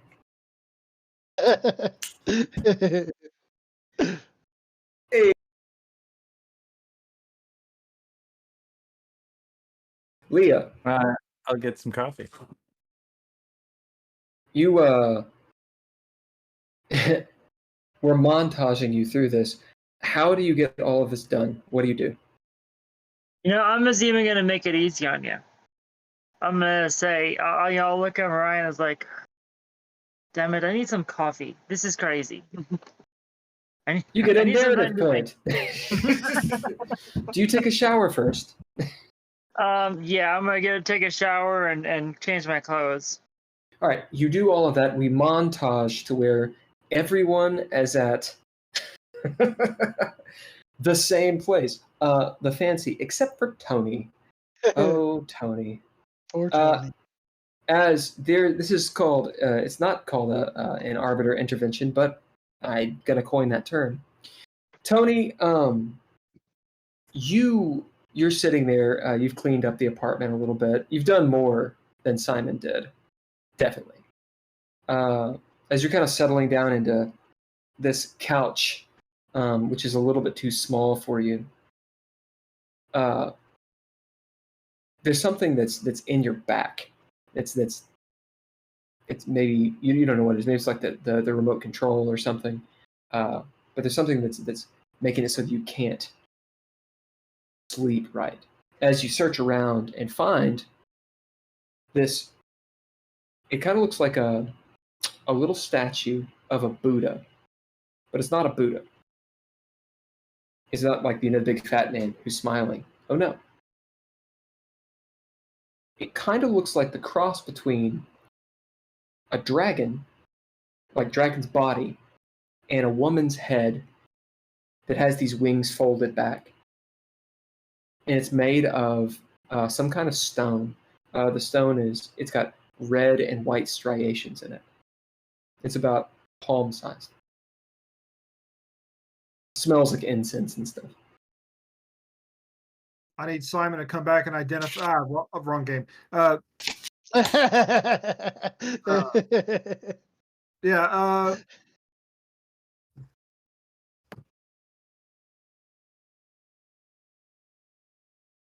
So I look around and see if I want to see if there's any inscriptions on this thing.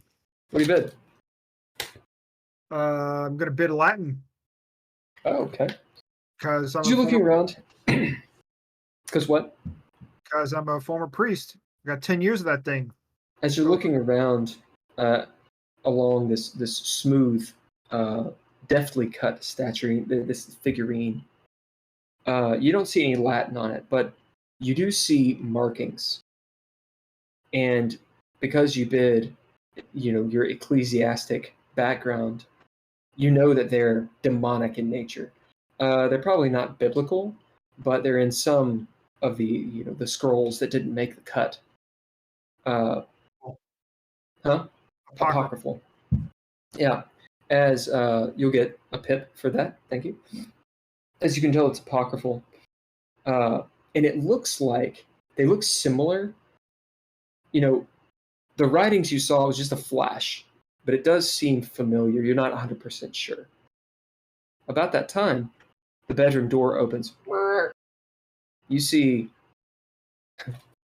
Miss Foster come out. She's in this linen robe, flowers like dragons, and lingerie.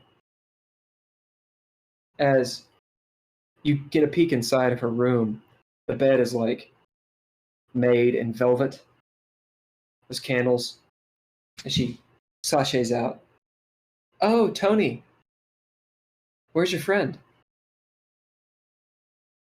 He left. Did he? We're back. So we're all alone? As she comes over and sits down on the couch. Yes, we are.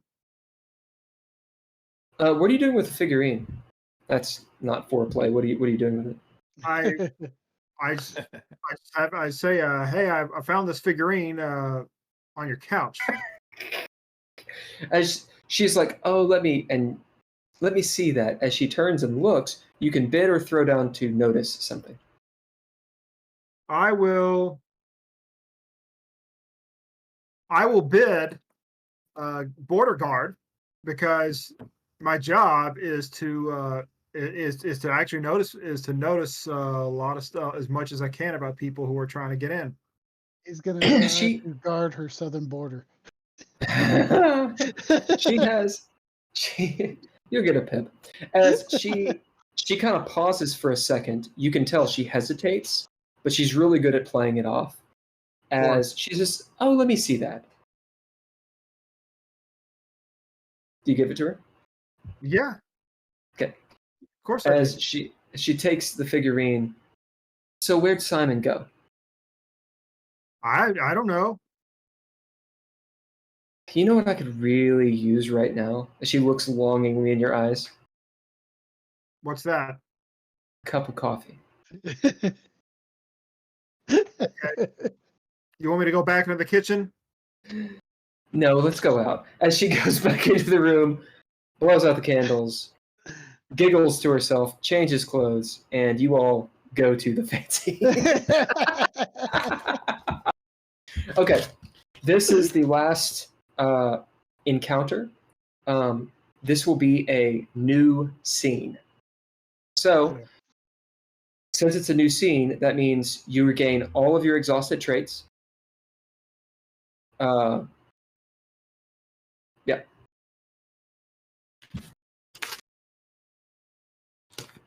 And Proficiencies. you get your proficiencies back. You get your proficiencies back.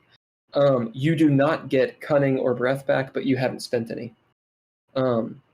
You do get all of your plot armor back, but you would heal 1 wound or 1 sanity. But I don't think anybody's taken damage. Okay. We montage all of you to the fancy, this greasy spoon that you all know. You've been here before. As you each walk in at different times, maybe, you realize that you're all here. If you don't know each other, you have definitely seen each other before. And as it turns out, all of you are the only ones in the fancy. It's about midnight at this point. The waitress on duty is, she's got a dark-haired woman. She's thin. Red-haired woman. She's thin. She has this necklace that has 2 or 3 crystals. One's clear, one's black, and one's blue. Just this nice little jewelry. She has rings on her fingers. In her 40s. Her name is Eunice. And she's got like the little cursive name tag. Eunice. She'll have the old, 1950s diner look. So the dress that has pinstripes and like these little pauldrons and an apron. Yeah. As Eunice has gone to a couple of your tables, whoever got there first, we'll say it's Tony and Duck. You guys were there first. Then it was Simon, right? And then it was. Oh. Then it was Nord, and then the rest of you. So you guys have your coffee and stuff. Eunice just knows Nord as you walk in. She sets the coffee cup down, pours the coffee. I What'll will it be, grab hon? her arm. You do. I'll grab her arm, and you wouldn't believe what I saw. I know, tonight. hon. I know. She's No, like tapping, you're tapping. Unbelievable. It's incredible. There was this woman on the island, and she was A like, woman on the island this time. Oh, Yeah. You want some eggs with that woman on the island? all the sparkles were everywhere. There was sparkles. You've been hitting the sauce again, Nord. As you all hear this, Simon Duck doesn't seem to notice. He's not paying attention. he's kind of brooding over his coffee, and you guys haven't ordered yet. He's got this notepad, old sweaty Eddie Valiant style notepad, and he's writing. He'll be left-handed, so the ink is all down this side as he writes over the ink and such. I feel attacked. And if anybody, anyway, it's a thing that left-handed people have to deal with. So he's sitting there doing it, and he's hunched up. Yeah, I'll tell you everything in just a second. I'm on to something, okay? As you hear Nord ranting and raving, ding, ding, ding. The rest of you walk in. You're all sitting there. You're all hearing this. There's a feeling in the air of, is this coincidence? I'm going to get some water. You all talk amongst yourselves. You're all there. If you don't want to talk, you don't have to talk. But there you go. I definitely want to tell the server. I wanted to tell the server that I didn't see any hieroglyphics because it's something I'd seen before. Simon, that's convenient. I was actually going to look for you not too long ago. We're here now. Tony, what are you and Miss Foster doing here? Miss Foster sits down. Eunice, I would like the usual. She says, bacon and eggs. No problem. As she kind of shoves Nord off. Yeah, hun, I know. Tell me all about it here in a second. No hieroglyphics this You want time. the Weird. The hieroglyphics, whatever things. Okay. Do you want some sausage? I'm gonna need extra coffee. I'm gonna be typing all night long. This is incredible. It's a find. Do you need a pancake? No, just you coffee. need to eat. Just you need to eat black something, coffee. okay? No. I'm gonna eat pancakes after this game. You should have a pancake right now. Pancakes. No waffles. No waffles. All right, fine. Just coffee for you. Okay. Lots of coffee. Lots of milk. You take milk in your coffee. No, just black. You should. Black. It hurts your stomach if you don't. No. As she goes and pours you more coffee and walks away. She is talking to Mrs. Foster as this is all happening. You all have heard Nord ranting and raving. If you want, you can, all of you, can bid and or throw down to notice something. I will throw down. I'm going to bid observant. Okay. If you throw down of your action die, which is a d10, and your wits die. I'll go ahead and bid adaptable. Okay. And Nord, are you going to bid or throw down? I'm gonna bid that I'm so excited about what I just saw that I'm focusing on writing this story. Is that a trait? Yeah, no, it's a goal. It's a minor goal. If You can bid that. send a story to publication. Yep. So I just have to get all of this Yep. down on the paper. What'd you get, Tony? Got a 4 and a 7, so I think that's 2 successes. 2 successes. All you needed was 1. I said all you need was to beat 0, so you have a narrative point. Okay. Right. What you all learn, what you see, is something about another player, not an NPC, another player that will help you in your story. So you all have some narrative control at this point because everybody's done this and succeeded. So talk amongst yourselves. You can do it as players. What is the thing, or as characters, what is the thing that kind of draws you in to make certain connections here? So I'll look over at Leah and be like, some shit happened. I've got to talk to my old coworker here. Don't leave. I need to talk to you after. Simon, you notice that Leah's daughter is there. Which is weird. It is midnight. Your little one shouldn't be out this late. Get her in, Well, she wasn't staying home, that's for sure. get her some pie and keep her calm. Eunice comes over. Oh, such a cutie. What kind of pie you want? She's like, chocolate mousse. Okay. Tony. Can I? Yep. Go can I on, use Lord. Can I use a narrative point? That what? narrative point. Well, I'm just gonna say that before, because of all this stuff that happened, I probably like tried to suck dry whatever opium I had left in the van. So I went into, and I was extremely high, and as soon as the server left, I was probably just muttering to myself, why weren't there any hieroglyphics? I didn't see any of that. Okay, so you would do over and over and over again. You would do a pip, not a narrative point. Oh. So pips are for changing something about the past. Narrative points are the present. Oh, I don't think I have a pip. So, you do have a pip. Everyone got one. Oh, we did. Yeah. Okay. Yeah. Everyone has one at the start. Okay. So you drop a pip. You were high as balls. Yeah. Yep. You notice, since you've used sensing, tasting colors, and since you're high as balls, there is a draw of some sort to Leah, and not so much with her daughter. There's something about her daughter. Like, it's almost like an aura you see.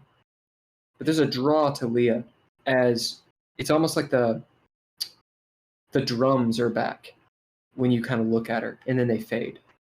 That's what you will notice. There's some connection. At Leah's daughter, and then like maybe just moving closer and closer, just slowly. Mariah looks up at you, Leah, says, Mom, I think that journalist, because that's the thing she got. I think that journalist he's like 2 feet from your table. he's Mom, I think he wants something from you. Can I help you? I don't know what it is, but there's something going on. Like, did anything weird happen to you guys tonight? What's going on? Did you? Why do you want to know? I'm going to put it in the newspaper. I just had the wildest night. I experienced something I've never seen this before, and I don't think this stuff just happens once to one person. It's like there's a magic in the air, and you guys are Eunice comes up and interrupts you. She takes her necklace. She's got like one of the crystals in it. It's the black one. She says, Nord, take the crystal, rub it. You know it helped last time. We'll talk about it. We'll talk about it later. You can't be. You're scaring the natives, okay? They have the colors on them. We all had the colors. Eunice turns to you, Leah, and says, "Looks like your third eye is open, hun." As she takes all of your orders. Miss Foster is eating hungrily. She looks over at you, Tony. You got this, right?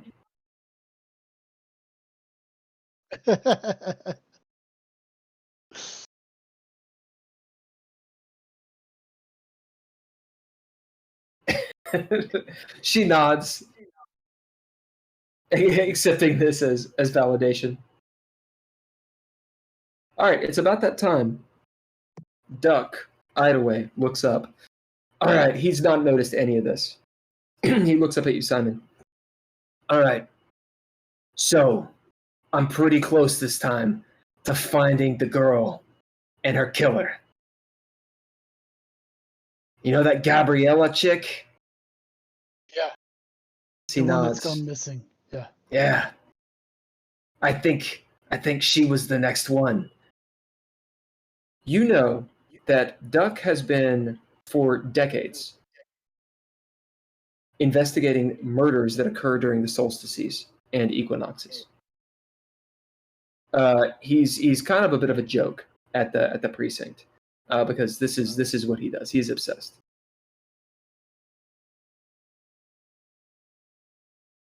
So you've got a line on him?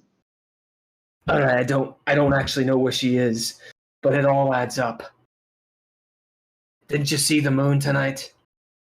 It's happening again. He kind of looks over his shoulder at Nord. What, wacko?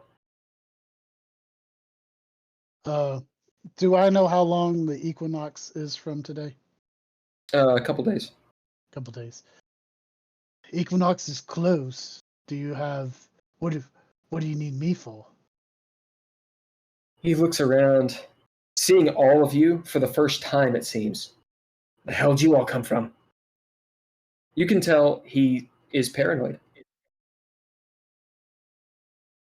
I've been here for a minute getting my coffee. Yeah, well, keep your eyes on your coffee.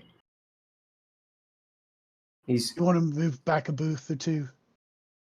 When I He heard looks the around. equinox, can I ask when I hear the equinox, it's like, yeah, the times of solstice, there's always a change and feeling and the spirits of the dead What do you bid? can rise. I'm going to bid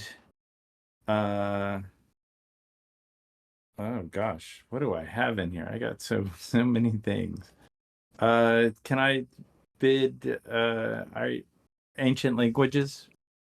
Yeah. As maybe you even say a couple words. Yeah. Gobbledygook, gobbledygook.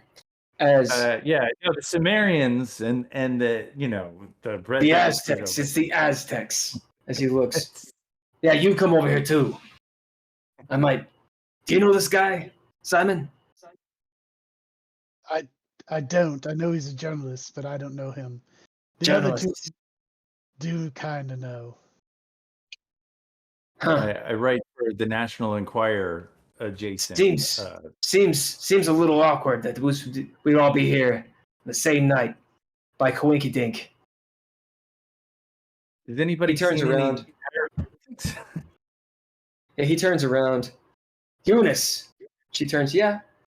Do you mind locking the door for a second? She kind of gives him an eye, but then goes and does it. All right. So I'm a detective. Detective Hideaway. Just gotta know, has anything strange gone on in your evenings? You hear Mariah Yes? go, yeah. Well, absolutely. Mariah, what did I tell you about talking to strangers? What? He said he's a cop and he needs to know about the dead guy. Whoa! Oh. And at that point, Leah will smack her on the back of the head. If you wish, you can spend a narrative point to stop her from saying that. No, I'm just gonna smack her on the back of the head. And she's like, ah! All right. Everyone else? You see the NPCs kind of nod. Eunice goes, I mean, now that you say it, some weird stuff has been happening in the kitchen. And that is where we're going to end. Oh yeah. Any last words? Were you going to say something, Drizzle? I was going to say to Detective Hideaway, nothing that couldn't be rationalized. It can always be rationalized, Simon. All right, and that is where we're going to end. Asa! So all of you will get one advancement. So have it spent by the next game. Remember, you can get a trait, you can get a proficiency, you can get an ability or an upgrade. You can add a trait to your ninja gear. It's called Folding the Story. Everyone will have at least one pip. So if you don't, then you have a pip. And the next time we play, we'll all be in this thing. We'll start in the montage, and we'll actually start going from here. If you wish to discuss stuff on the Discord chat on the Red Writ in character, then go ahead. It's perfectly fine. Since you're all in the game, you can read it and rock and roll. But we'll start the game in this montage. Any questions? So since I used my trait, do I get it back in this montage, or Yeah. is it, After the montage, we will it'll be have. cleared? Well, no, it's when the new Oh. scene happens. But it will be a new scene when we start the next game. Okay. So you'll get all your stuff back. Okay, is next Monday cool for you, or is everybody okay with that, or is there a day that we need to change it to, or what? I'm good Monday's with next fine for Monday. me. What'd you say, Andrea? I'm good. Yes. Hulk, are you good? Awesome. Ken, thank you so much for doing all the tech, man. I think I was looking at it, and it looks way better. It's just a process. Hopefully we'll get music cued in somehow. There's a Yeah. couple of different ways we can do it. I haven't figured out how to pipe it in yet, but I'm sure that we can do it in time. I can stop the stream anytime. You just say the word. and Oh, I'll yeah, stop just give me a second. I was just posting that just to give some props. That greasy spoon is actually called Please You, and it's in New Orleans. It's fabulous. So for some reason, if someone watching this is in New Orleans, I say go there. They're very cool. Thank you for Kentucky Fried Dice and Little Gotham for Indeed. hopping on. Indeed, thank you very much. Sorry, I wasn't looking at the stream, the chat. Drizzle, thank you very much for doing that. No problem. Give you another pip for doing it. You've given me too many. Yep. Remember, you can have a total of 5 before you have to drop the load, and you gain a trait. Okay. So you can have a maximum of 5 pips. Narrative points, you can have a bunch, but you should get up to 5 and start spending them. You're supposed to spend them because you're going to be getting them. And then I gave you an advancement tonight. Next games, you guys will probably get XP, but you get those things for completing your minor and major goals. So be sure to have written a minor and major goal down. Those things can change. Just let me know what they are, because the idea is the game goes where your minor and major goals go. And the Gotcha. idea is that the arbiter and the players have the same goals in mind. So we're telling the same story.